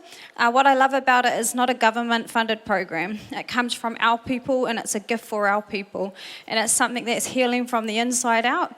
Any mamai or anything that we're going through, just all the awhi that you can get through the groups has been something that has been so powerful. And to see our Māori people rise up and to be, like Kane said, that strong family unit that we have always been. Māori are a giving. We're such a vibrant people. We are very talented. And I think also we're, in our culture, we love to be together, but we love to be, draw other people in. And it's something, I guess, that we're missing and that we've been disenfranchised sometimes from our own iwis. But with Man Up and Legacy, bringing them under iwi tapu, it's been something that's been so beautiful to witness for us and bringing our people together. So hopefully we can share a little bit more as this hui goes on. But just to say, we're big fans of Man Up and Legacy. It's something that's a part of our lifestyle, and it's something that we will always give back to the community coming from this house. So I will hand it back, and we'll show you a little bit more of a story of just a transformational change with Man Up and Legacy. Kia ora. Thank you, Jamie. So, George, did you want to come up and say anything? He does. Yeah, of course he does. This is George Nata. Everyone, put your hands together.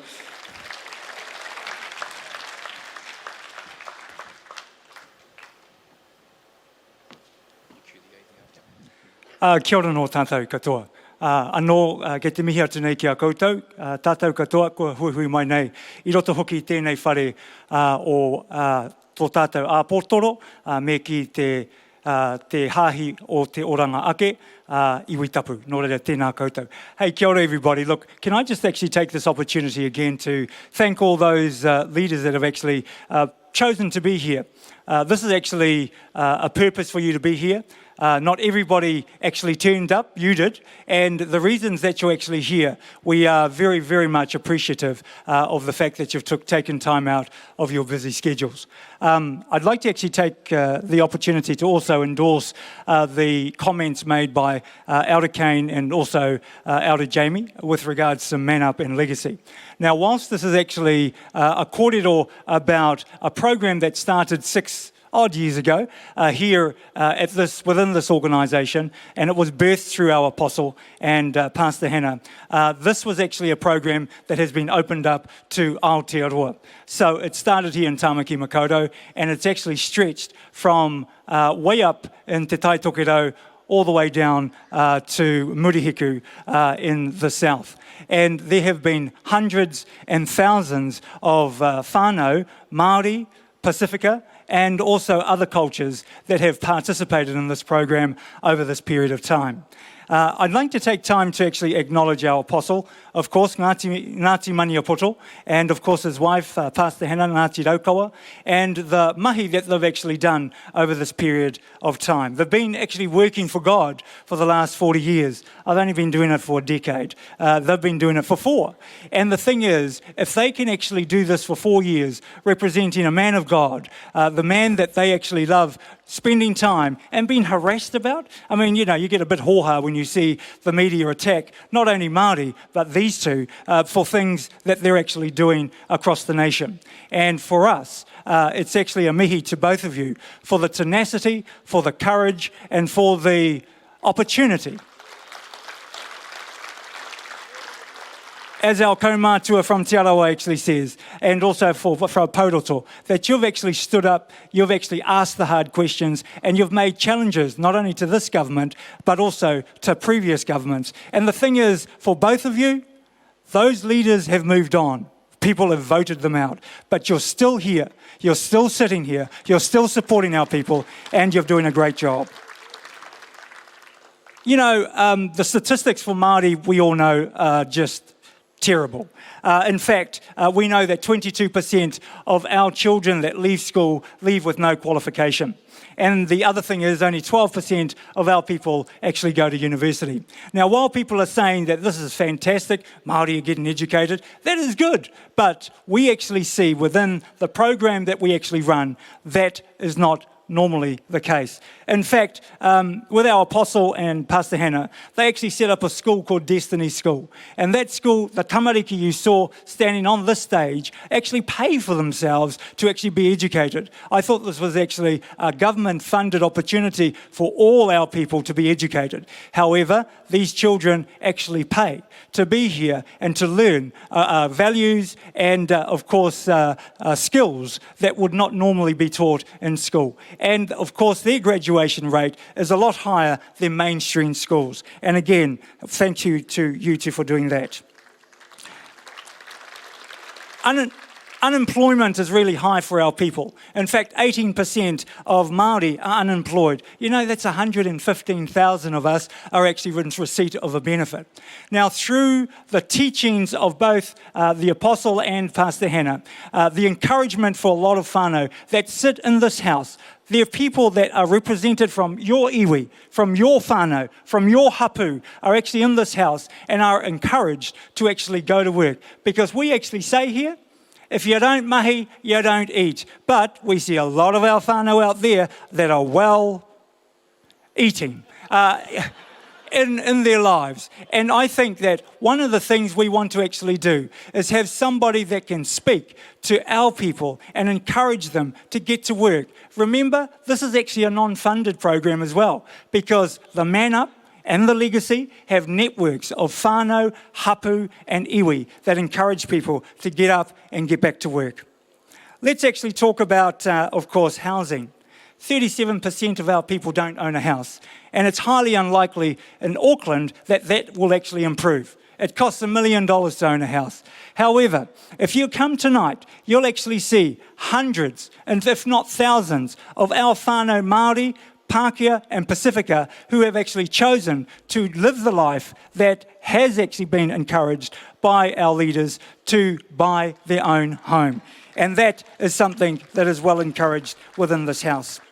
And the other thing is prison. You know, that to a lot of our whānau is an iwi on its own, because 51% of our Māori men are actually in prison, and 63% of our Māori women are actually in prison. Now that data, that statistic, is actually disgraceful. And we've had many meetings with many politicians about how we can actually improve that. And you know, we've even stood outside the prison and tried to actually knock that door down. However, they've chosen to continue to establish programs, and of course there's a new era going here, a new Māori for a new era, and we're actually here today to share what we believe will actually help our whānau, our hapu and our iwi sitting under this whare. And so I thank you for this. You know, a lot of whānau actually say, oh, you know, that hahi. Well, I'm part of the hahi, you know. I love the hahi.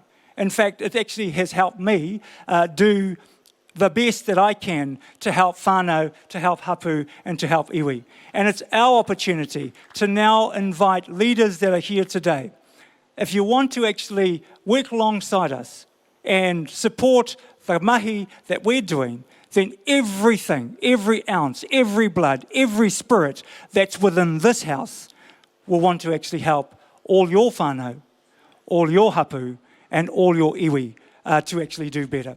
So Man Up Legacy is part of that program that has helped. And remember, this is a choice for people, and they've chosen to actually be here. They've chosen to actually sit through 15 weeks of sharing, 15 weeks of actually finding a better way to deal with the many challenges. And again, as they said, it was also unfunded. So I'd like to actually introduce this audio-visual that's about to actually show you just one program and plan that has helped this young man. Ladies and gentlemen, please welcome up the AV Ben Purua.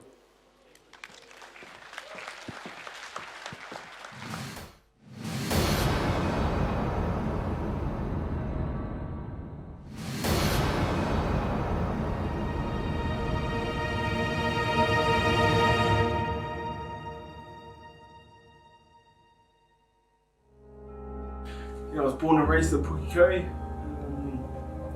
I was brought up on the dark side. My environment was drugs, alcohol, violence, and gangs. For me, I seen a lot of domestic violence within our home.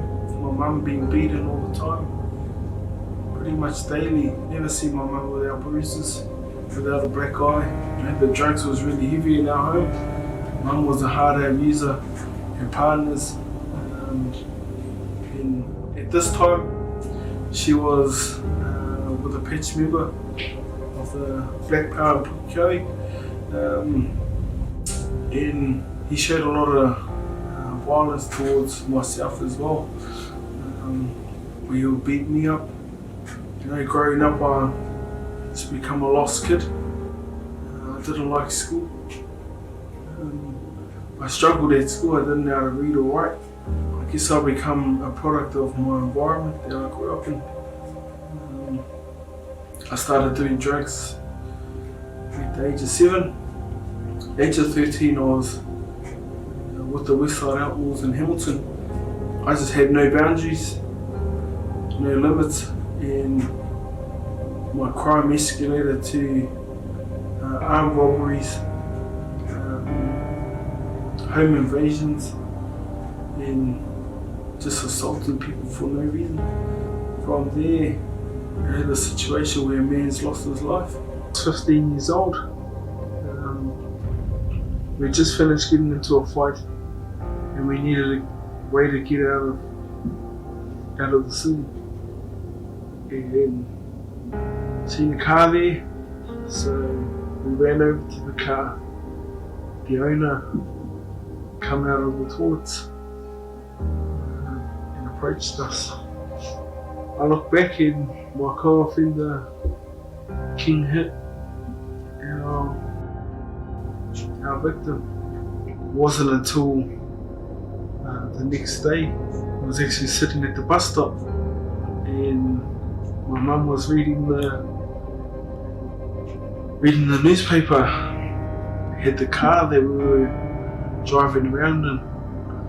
And on the top it said that a man had been killed. I was walking up my street at this time in Hamilton, and the police pulled up next to me and arrested me in the street.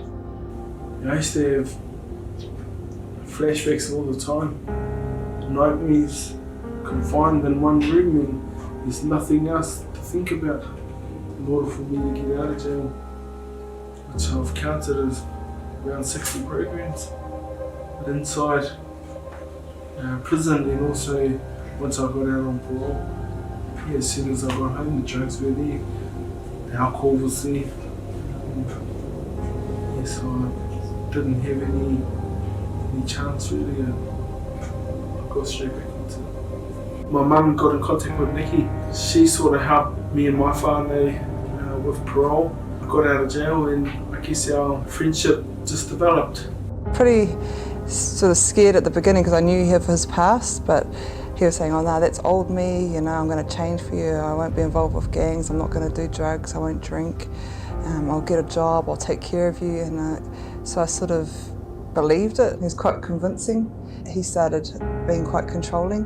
Would always say, well, where are you going? What time are you coming back? Who are you with?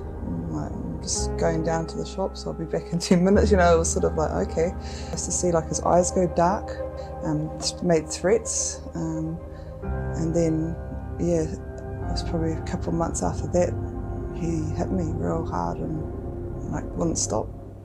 It all started like backhands. I'll be beating there for hours, almost killed her on a few occasions. I didn't know how to control it, especially seeing my mother be beaten all the time. I remember vividly me telling myself that I'll never do that, that I'll never ever become like him, and I've become 100 times worse. I was just constantly just a punching bag for him. Yeah, I just didn't know how to get out of it. He used to strangle me. He used to just, like if I ran, he'd just find any weapon around just to try to break my ankle so I couldn't run. He'd stomp on me, all sorts of just evil stuff, really. Bring me close to death. He had a gun to my head. I was actually on his actual 21st birthday, I was beaten for 6 hours. Yeah, straight, till someone actually turned up at our house. I just felt worthless. I felt like I was nothing. I used to want to die. I'd had enough of trying to survive. I just thought one day, like, I'm actually going to control my death. I'll do it myself instead of him. We made a noose and went over a tree and just jumped out of the tree. Yeah, fortunately, the cop that had just arrested him, they were pulling out of the driveway and he seen me in the corner of his eye and they come back and cut me out of the tree. I'd gone from this confident woman to just a nothingness. Like, I was just so empty. I just didn't even know who I was anymore. To be real, I just didn't know where to get help. Didn't know how to ask for help. The first point of call was through Kane Warren. He was the first one to make contact. I remember him just calling me saying that he was with Man Up. If I wanted help, he was there. And at that point, I didn't want it. I still wanted to carry on doing drugs, being a part of the gangs. I told him to get effed and never to call me again. After that phone call, if I remember correctly, I gave Nikki a good hiding for even reaching out for help. I remember getting another phone call from Kane. I remember taking that phone call and saying, yeah, I'm ready. I thought he was nuts, to be honest. But I'm also thankful that he was persistent, and even though the first one wasn't good, that last phone call really was a turning point. For me, it hasn't just been me and my family that's gotten us through this. It's taken a whole iwi. I could hear the cry within his heart, within his wairua. I want change, brothers. I want change. And so just for me personally, while I was sitting there listening to him, yeah, you're in the right environment, we can help you.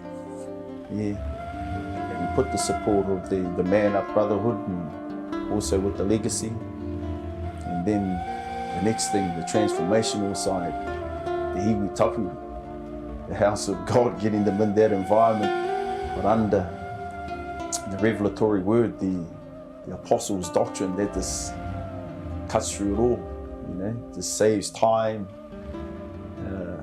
heartache, trouble and everything. So you just get them in those environments and then work them through the processes, In regards to our tribe and our hapu, we're here to assist what is already going on within our iwi and our hapu, but we're here to assist with the wairua of Christ, because that's what's helped me, that's what's helped Ben and thousands of others. Yeah, it ain't no social program or government or political arena, or no money can help that. It's only something that comes within, and that within is what we have as a people that has come from Te Atua o Ihi Karaiti. That's what we have, and that's why it works. That's the defining thing for us in Man Up, Legacy and the iwi tapu. He's done a couple of awards things this year, so he's done the Dairy Industry Awards, we received 3 Merit Awards, and he's recently been a finalist in the Ahawhenua Young Maori Farmer Award. And to see him up there, it was just a proud moment, because I was just sort of actually sitting there watching him on stage, just sort of shaking my head, how did this happen? So far from where he was to where he is I just sort of, I was taken aback actually, but it was a moment. I see myself as a great father, great husband, great role model for a lot of our rangatahi, a good example for people that have been through the same upbringing and wanting to get out of the system. Just a ray of hope. And it doesn't matter where we come from, it doesn't matter what we've been through, that anything is possible if we put our minds to it, get the right people around you. The family of a Wellington man brutally killed by 3 teenagers in Hamilton last year have offered their forgiveness at sentencing today. One of Mr. Stewart's daughters, Stephanie Falloon, described her father as a hard-working man who never invited trouble. I believe I am to forgive Connor, Ben and William, and I do. I heard today, if I give forgiveness, I will be forgiven also. We all need this. I pray for healing for my family, and Connor and Ben and William, and their families also. The family were ready to forgive. 3 of them read victim impact statements in court, including his brother, Gordon Stewart. My hope and prayer is that Connor, Ben and William involved in this crime will be able to reflect on their actions deeply, take stock of their lives and the pathway that they've been on, and get all the help that's available to turn their lives around. I think going back to that time in the courthouse where I heard the families cry, I heard their hurt, but I also heard them, the first time in my life, where I first ever experienced forgiveness, and then say that they would want to see us do well with ourselves. For me, rather than saying something to them, I would love to show them something. That's that their forgiveness really meant something to me, that I wanted to do something with my life, and that I'm really, really sorry that they had to go through their pain, that they had to lose their father, their brother, their granddad.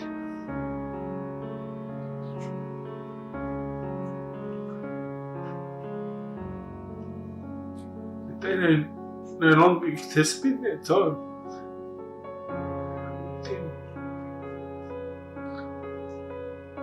Anymore.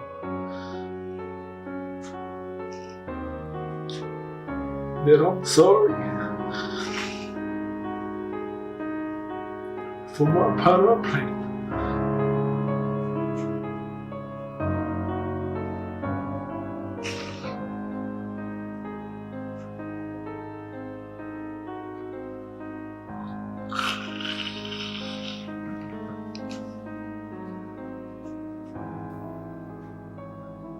It's my way of giving back to him. It's through me changing my life.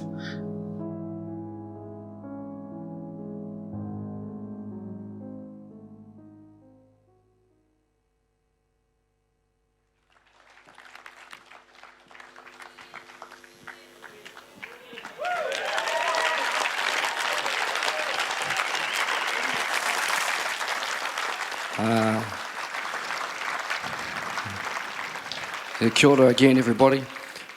Firstly, I just want to acknowledge some very special guests here at the church today, and that is the family of the late Donald Stewart, represented here today by the brother Gordon Stewart, and I believe his wife and son that are here today. We'd like to just welcome you, honour you, and if you could please, church, whānau, put your hands together.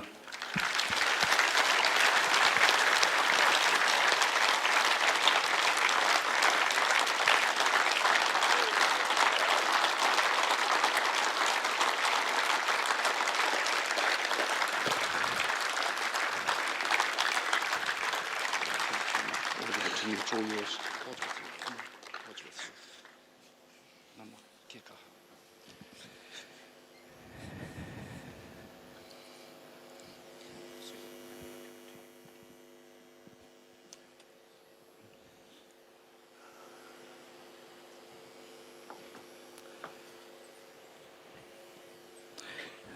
kaha. Welcome.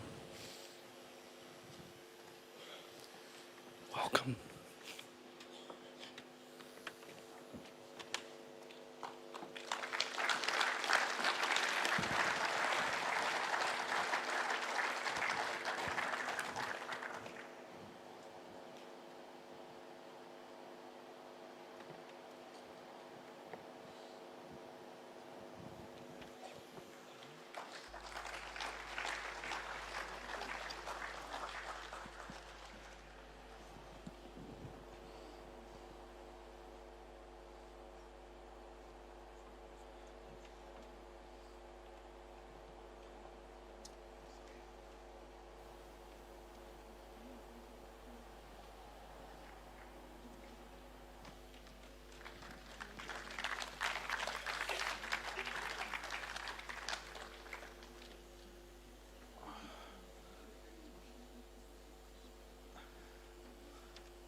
Kia ora whānau.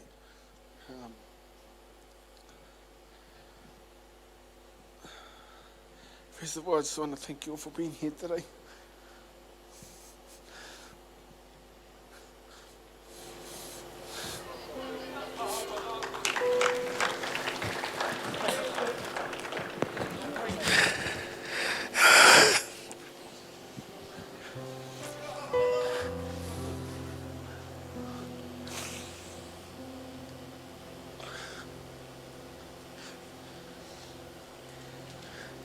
I've been waiting for this moment for a long time. I just want to acknowledge the family here today. And again, I just want to say sorry.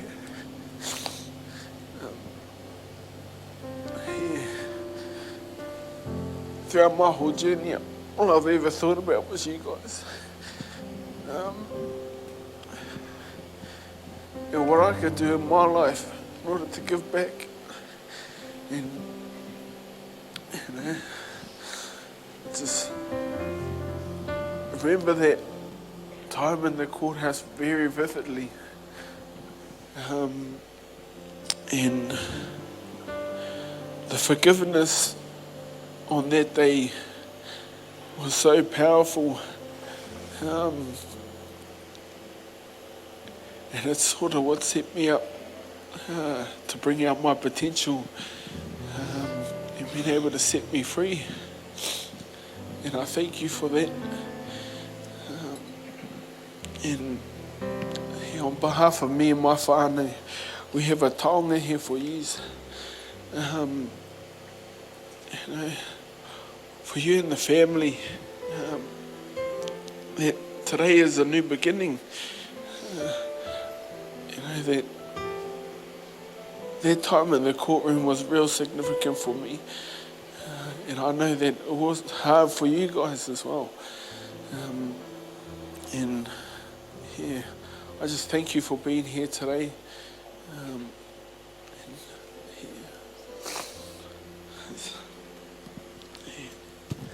It's a taonga for you guys.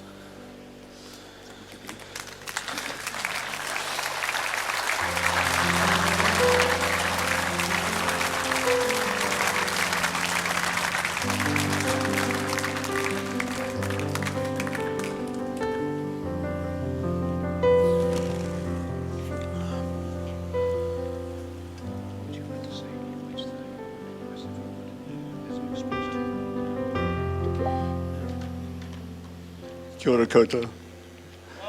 Lovely. I just want to say, Ben, this has been a special moment to see your story. We were crying in the seat there. We've cried a few times over the years, but we were crying when we saw your story and saw the change that's come in your life. And I know you'd sought help in all sorts of programs, but we're grateful to God for raising up these people and Man Up and Te Tangata.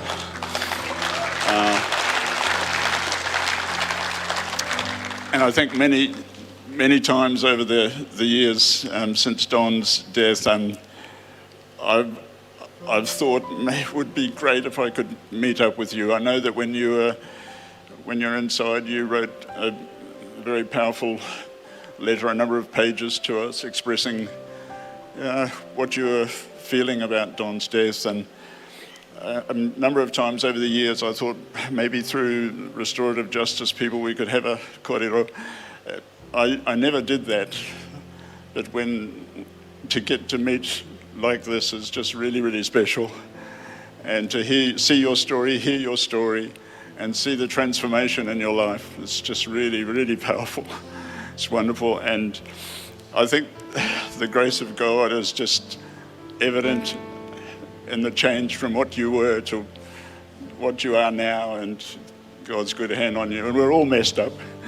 I'm messed up too, and I still need God's restoring and transforming in my life. And this is just a beautiful thing to meet with you and with the whānau, with Nikki, and I know after the court sentencing way back then, 2010, we had such a lovely conversation with your mum outside the court. We hugged each other, and I think we're all feeling pretty broken. But to be here today is just really powerful. It's really, really wonderful, and I just give thanks to God, and thanks to God for you people that have just walked the journey, and to know that you're now managing a farm of 1,000 dairy cows, and that your heart is to, you and Nikki, to eventually have a farm where you can actually help people when they come out and help them walk the journey and experience God's touch on their lives. So your story is very powerful for all of us, I'm sure, and we want to see more change. So bless you and thank you. Thank you so much for this. And I just want to say that it's powerful for our families because, perhaps through today and the iwi and through the church here, Destiny Church, we can actually come together as families in reconciliation. Tracy, Don's daughter. She came over to our place on Tuesday because Gordon was really keen for her to come with us today. But she was really tentative. She was really quite nervous about it. But we just really hope that through Man Up and through the church here and through other Christian people that families can come back together again. You know, it's just lovely to see your mum, Ben, you know, who we just felt that connection at the courtroom the day of your sentencing. And, you know, we've never forgotten you and prayed for the boys who actually were part of Don's death. And, you know, we really pray that through you, Ben, that Connor and the other boy, is it William, may actually see and feel that change is possible, because it's always possible with Jesus. So thank you. Thank you, Pastor Brian and Hannah, for having us here today and for hosting this amazing get-together of peoples. Really, that's what it's about, is peoples coming together.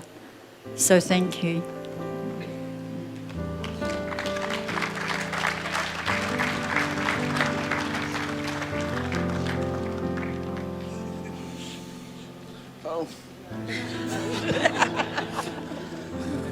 Kia ora koutou katoa.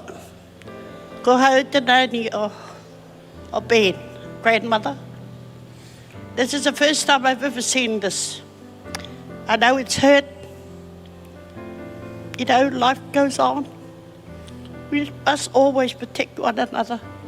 But this is the first time I've ever seen this film and what happened to my grandson. So I'm sorry for you people. What happened? I don't normally get up here to fight kōrero amongst some people. Our Maori people, we get the man kōrero. But saying that you start to talk, I'm going to talk. I am going to talk. But forgive me, my grandson, and my family, very, very much. And it's lovely to be here. And you, ko koe tarangatira o tēnei hāhi. E kai tiaki e mātou katoa. Tēnei te wā taka kōrero ki a koe, ngā iwi katoa. Kia ora koutou katoa. Finish? Finish? Still, wait, eh? Go. I'm going to sing a song.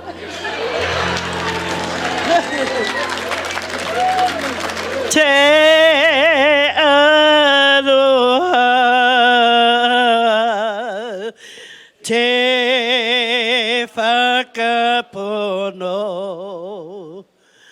me te rangi ma ni e tātou tātou e ano te aroha te whakapono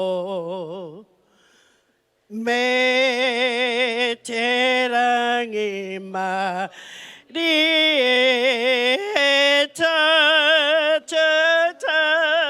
tātou e. Kia ora koutou, kia ora koutou.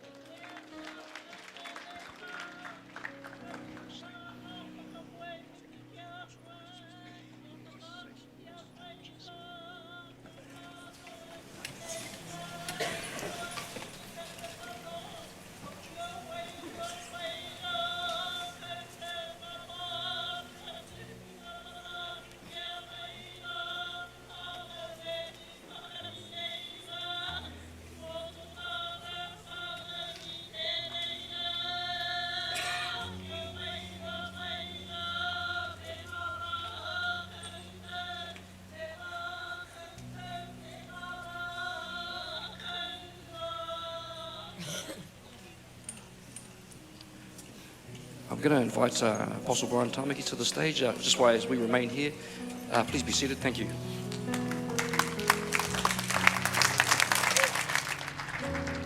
and Pastor Hannah.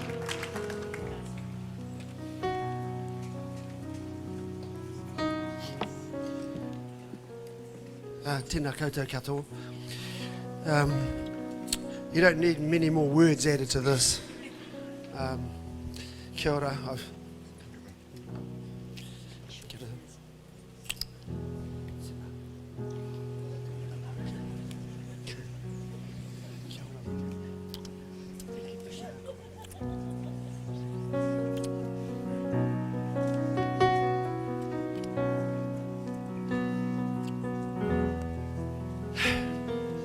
This is one example that has happened to thousands of our people, and we just wanted to take the time to, usually we start these conferences on a Friday night because that's when most of our people finish work and we go through the weekend, but we thought it would be nice to some of us to come together on the Friday and give people an opportunity to see and know a little bit more about the dynamics of Man Up and Legacy. And Ben, your story, glad you have a little bit of time there for my tears to dry and all that sort of stuff. I was crying there too, you know. But unfortunately, it's the scenario that has been happening and still happens today. And for me, what George was saying, and Kane and Jamie, and for the rest, it's just not good. And for a long time, I've seen the statistics of Māori continually get worse and worse. And we've never had a chance in history to have so many Māori MPs in Parliament. And I acknowledge there's a lot of good work going on, there always has been. But nevertheless, it still doesn't matter how many billions of dollars they pump into us, and I know money can help a lot. They have done that with the prison programs, but they still are really not getting down, and we know deep in our heart that what we've discovered here is something that goes deeper, further than any other program that's available. And that's not just to say that because it's competing or anything like that. It's not that at all. When you find something that heals deeply and it helps, then that's what it does. It was my wife 15 years ago. 40 years I've been walking with the Lord and her, and we've seen a lot of stuff in our time and the experience of it. One day I was driving home from a service and kind of happy with what's going on, and she said to me across, she said, "Brian," and I thought, yeah, we're going to go and get some KFC for lunch, you know. No, it wasn't KFC. She said, "Brian, you have to be a father to these men in the church. They got their own daddies. I've got to raise my own kids, you know." And that was because I didn't really understand about spiritual fathering or fathering just other people beside my own children. Anyway, I thought about it and left it for a week, and then I decided to do something. And I got 2 or 3 guys like Ben who were in there and had come out. One was in the same thing in prison, and 2 gang fellas. And I said, "Hey fellas, come around and we'll have some chicken or something and have a feed and have a chat." So they did. I sat there and I shared some of my past, and their eyes bugged open and thought, "Gosh, we thought you dropped out of heaven with this gold spoon and some rings on your fingers and whatever else." And they didn't realize that what I'd been through. And it touched the guy on my left, and really to move the story on, he just started to pour out stuff after he'd been, and the stuff that I heard and these 2 guys heard made us cry. We were crying in this little room. And he'd already been through about half a dozen programs in the prison programs. He'd been back to his marae to go through tikanga, and he'd also had some serious counselling by a Buddhist and another person from somewhere else, whatever. And they never touched the depth. And I'm not saying that they don't, none of those people or those groups do. I'm just saying that was his message at the time. I did all of those just to tick the boxes to get through the prison system, and these other ones just didn't work. It just couldn't get right down deep in my gut that I was imprisoned with these memories, and I just couldn't talk about it. And so when he had sort of shared like that, I hopped up and I thought, heck, you know, we were all crying and he was crying, and what do I do next, you know? So I hopped up and I just grabbed him and hugged him. And when I hugged him, he put his arms tightly around me and started to hug me to the point that I had to say to the two guys, can you undo his arms? He's choking me, you know, I can't breathe. I literally couldn't. And he didn't want to let me go, and he wet my shoulders, and then he went to the other side. And then the other two guys wanted a hug too. And I said, mate, what's this? I'm a straight guy, you know. It's like, they wanted hugs too. So it ended up being something that you know, someone was talking earlier about how sometimes the one that's helping needed help. Well, that was breaking me open about my relationship with my dad, and I brought memories back, and it wasn't easy for me to do the hugging business and that because of what I'd been through. So I was having a healing too. So we all had a healing, and we all cried and had a prayer, and Man Up was birthed out of that. That I realised that there was a lot more to just programs and 16 weeks or 10 weeks, and all the money that we could have had at that moment couldn't have really changed those hearts. All of the programs that had the best and qualified and been through whatever could never have touched what we had touched and experienced that day. I realised this was very spiritual. It was very deep, and it was successful. And so we started it. And since then, as I said, we've seen literally thousands in this country and across Australia, and it's spreading now into other parts of the world that Man Up is wanted. And so I'm very proud today, and thank you so very much for our visitors, for mana whenua coming here, and respect, and thank you so much for standing in your whare and giving us tautuku, the kaupapa here, and to our manuhiri, tēnā koutou katoa, e te rangatira. Thank you so very much, and I really enjoyed the speeches. Keep them coming like that. They're really cool. It really helps so much for what we're doing. And right now, we want you to join with us in the Hakere, having a feast out there. Believe me, there should be plenty, and we'd love you to have a part of that. But I think it'd be really nice for my wife to sign off. She's such a gorgeous, beautiful lady, and she's put up with a lot over the years with this fella, Shane helping me. Yeah. So Hannah, and thank you so very much. I'm going to ask you to do whatever you want, actually. We're going to tell you what to do. Oh, kia ora everybody. It's beautiful to be here with you all, and no mai haere mai. Thank you for coming and being with us. I just want to speak this into the atmosphere. I come against every spirit that is against our first people being healed and set free in Jesus' name.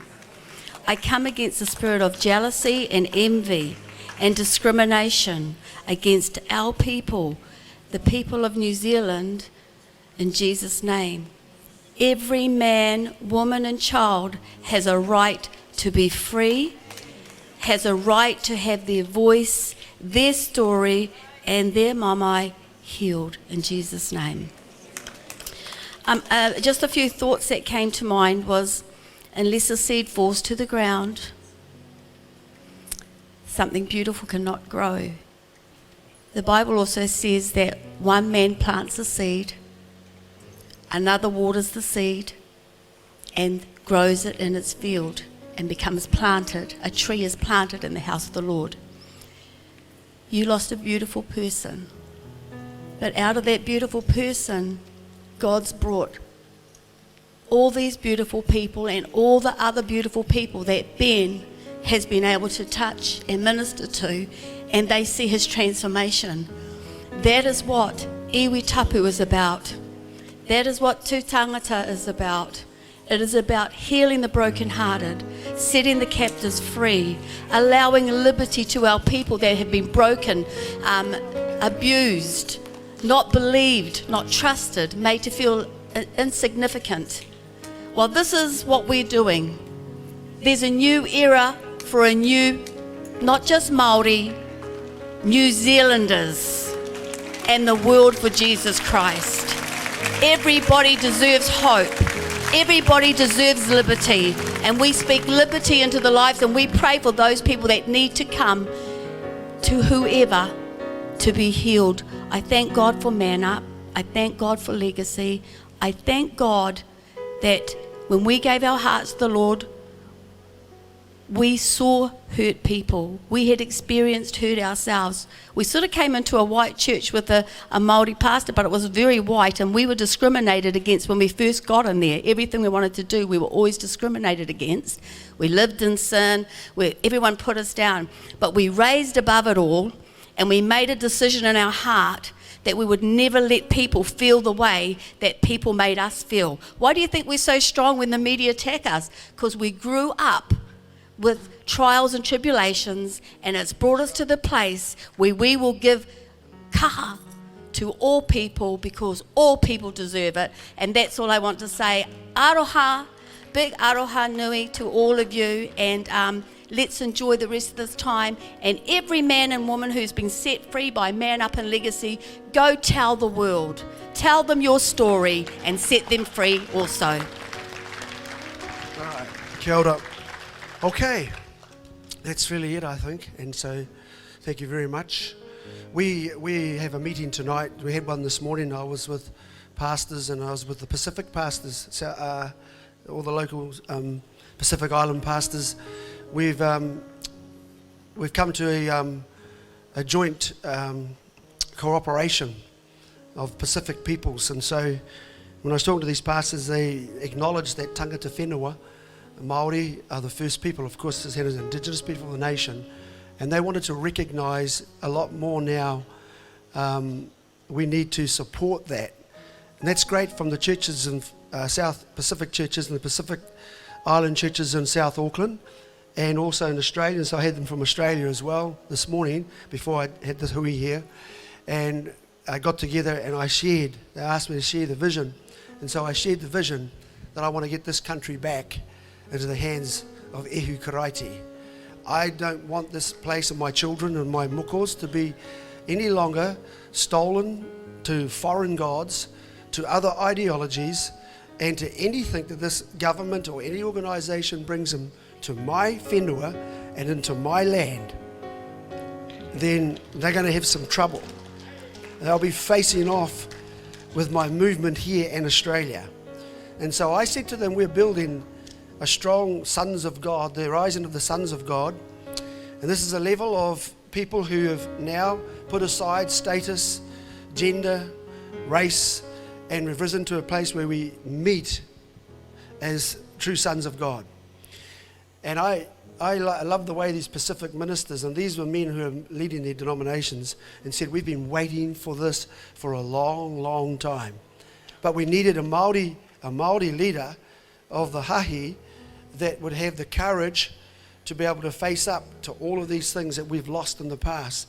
So that's great, because now we have to do that right across the board with many of the other institutions and churches, and bring us together as one so that we can begin to build over the next couple of years. So 2023, I'm aiming that something is going to happen rather big. And if I'm in touch with God, and I've been walking with him for 40 years, the next decade is not going to be the same ever. It's not over. And there is tremendous movements around the globe, around with people. You can see the disturbance, you can see the unrest, and now you can realize that I believe God is going to begin to interject and bring himself into human affairs through his people in the church that is ready.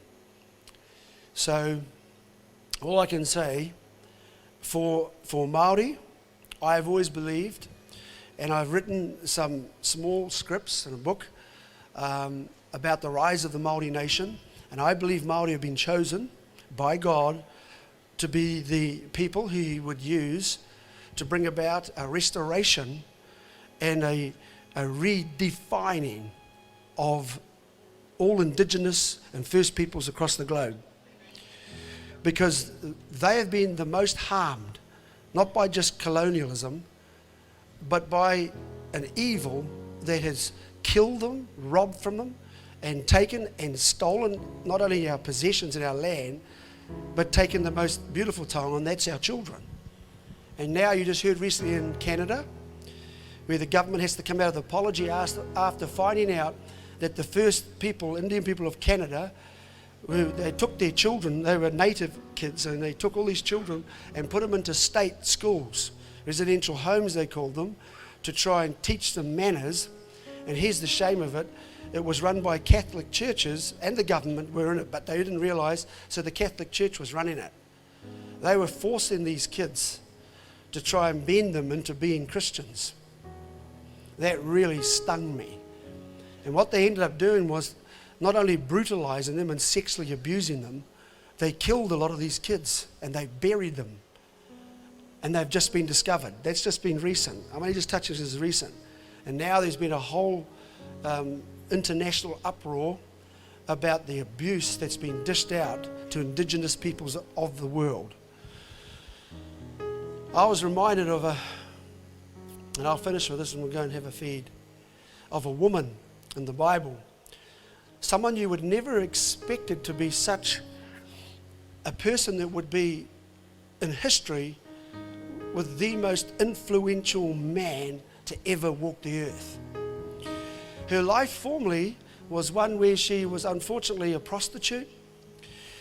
She was an outcast. She was abused, raped, and as it goes, was looked down upon, and of course totally disconnected and in a way put aside in society. Her name was Mary Magdalene. You may have heard of her. There's a Bible. She was a true and a woman. What happened to her, she came and she found and heard one day the teachings of Christ when Jesus was teaching at a corner of the street in the crowd. This woman heard him, came to him and said, I'm not even a Jew, and I know you've been sent to the Jewish race. And he said, it doesn't matter, it's about who receives the word of God. And she heard the voice of God through this man. And what happened? Jesus healed her. And it's very clear in scriptures that he cast demons out of her life. That was the cause. These spirits that got into her were the deep motivation of why she was all twisted up in her life. In a moment he healed her, and that woman there totally gave her life over to following this man called Jesus Christ. Well, let's fast forward it. We come to the death and the resurrection of Jesus, and on the day that Jesus was resurrected from the dead, there were angels around him. The first person that was there, the stone rolled away and an angel was there and said, Mary, who do you seek? She says, I know, he told me he would rise again from the dead. And here was Christ in his glorified, exalted form, and the first person there was the one that was abused the most, the one that was misused, the one that was cast aside in society. And she was yet the first one to witness the glory of God. And she actually went to hug him. But he said, don't touch me, because I'm not yet been to the Father. What an incredible thing, I thought. And at that moment I realized, to whom the person that is forgiven much loves much. Then I suddenly had a picture that's like Maori. She represents us as a people. We've been totally taken from, abused, and it's generational. It carries on and on and on. But when you find the moment that heals you, and because we've been through so much, and then that forgiveness that we saw is a great example of that. When you've been through so much and suffered so much, that forgiveness means more, and therefore you love more. You can identify more with those who are in the struggle. So I believe that is very typical of us as a people today. We're the first. Here's the people right down under being touched by God. And so now we're going to move through our people to say reconciliation, and the way forward to deep healing has to happen, so we can move from being victims to being victors, make it and being successful in life. a new person, a new breed, a new species of Maori, a new species of human. That's what it's about. That whole transformation starts in here. So I'm on a mission, and I'm starting it this weekend and tonight when this place overflows and into the other room, and it goes, and I'm beamed through international Australia. They're meeting there in picture theatres in the Gold Coast, in Brisbane, and they're also meeting in the United States. And I am bringing a message from this place, from that night tonight, the next day, tomorrow night, Sunday morning and Sunday night, that we're coming. That the love of God, the love of Christ, but also the power of Jesus. And we're going to get everything back that you stole off us and much more.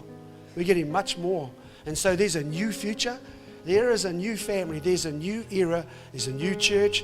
There is a new way. There is a better way. There's a greater way. And that's the way we've chosen. All right. I did that so that you would hear what we're about, and also that makes the food ready, because I was told that it had to. So I'm going to ask you to stand, and Sunny, you can cut a care for us and grace them up, and then you can give us the instructions.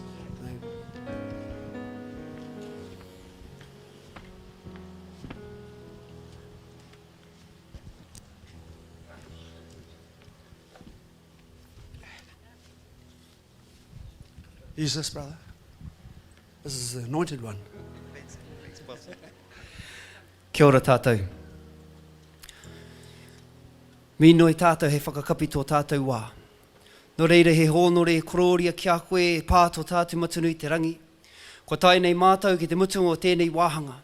No reira kei te haere tonu ngā haka moimiti ki a koe e pā. I roto i ngā kōrero, i roto i ngā whakāturanga, i roto i ngā kaupapa rangatira, kua whāriki nei e rātou ngā kai kōrero i mua i a mātou nei aroaro i tēnei wā. E pā te atua, ko koe te mea arahi, te mea arataki a tātou, i roto i ngā piki me ngā heke o tēnei a hurihuri. Ka whakaro atu i tēnei rā mo te whānau ko tatu mai nei i tēnei rā, te whānau Pākehā. Te whānau i haramai i runga i te karanga o te aroha o tō tātou nei rangatira a Ben me tōna whānau. No reira tiaki i a rātou, i roto i a te rātou nei noho i wainga i a tātou me tā rātou hoki ki te kāinga. O tira mo tātou katoa, anei ko ngā reo Māori, mai te taitogerau ki te waipounamu, ko tatu mai nei i tēnei rā, no reira e pā, manakitia i a rātou, tuku iho tō wairua, hohonu rawa i roto i a mātou i tēnei rā. Kia whakaro atu tātou ki a koe, ka haere atu, ka hoki atu ki tō tātou nei whenua ki ngā marae, ki ngā hapu ngā iwi, ki te ki atu ki a rātou, kei ware, te aroha o te karaiti mōu. No reire pā te atua, mo tō tātou a pōtoro, Pastor Hannah, mo tō tātou hāhi o te iwi tapu, ho mai kia mātou te kaha, te mārohi, ai ki te hoia tonu tō tātou waka tūtangata. He waka hei kawe i te aroha, hei kawe i tēnei taonga ki ngā tōpito e whā o te motu whānui. No reira e pā i tēnei wā, hari koana te ngākau, waimari e tātou ki te noho i wainga nui, i te whānau ki te tuku tēnei ngā inoi atu kia koe. No reira i tēnei wā whakapainge tō tātou nei kai, e tatari ana mō mātou nei māngai e waiwai haere ana.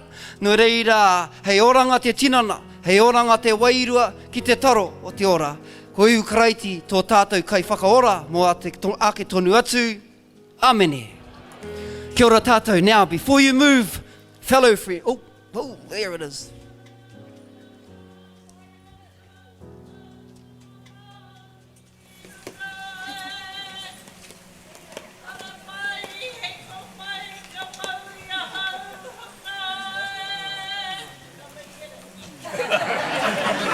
Kia ora, Fire.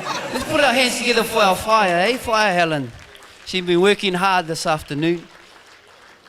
Just a few instructions, whānau, so we're all clear with what's happening here.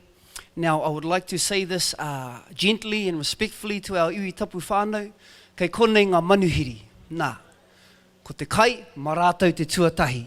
So please allow our mana whenua, our manuhiri who are here today.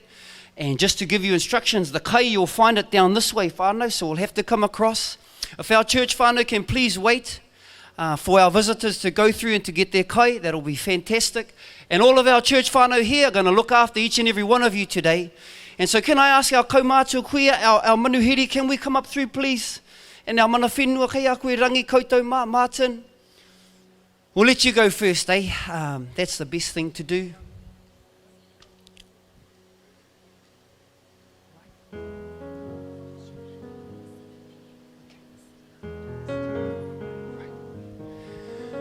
Just as everybody's leaving the auditorium, one more reminder, tonight, 7 p.m.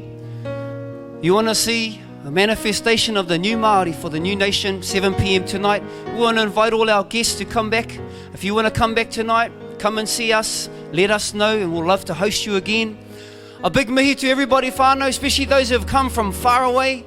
We appreciate your time. We love that you're part of our whānau today, so ngā mihi kia koutou, have an awesome, enjoy the hākari. I heard there's kai from all over the motu waiting for you, so enjoy that. And a big mihi to our ringawera as well that have spent hours making that happen. Kia ora tātou.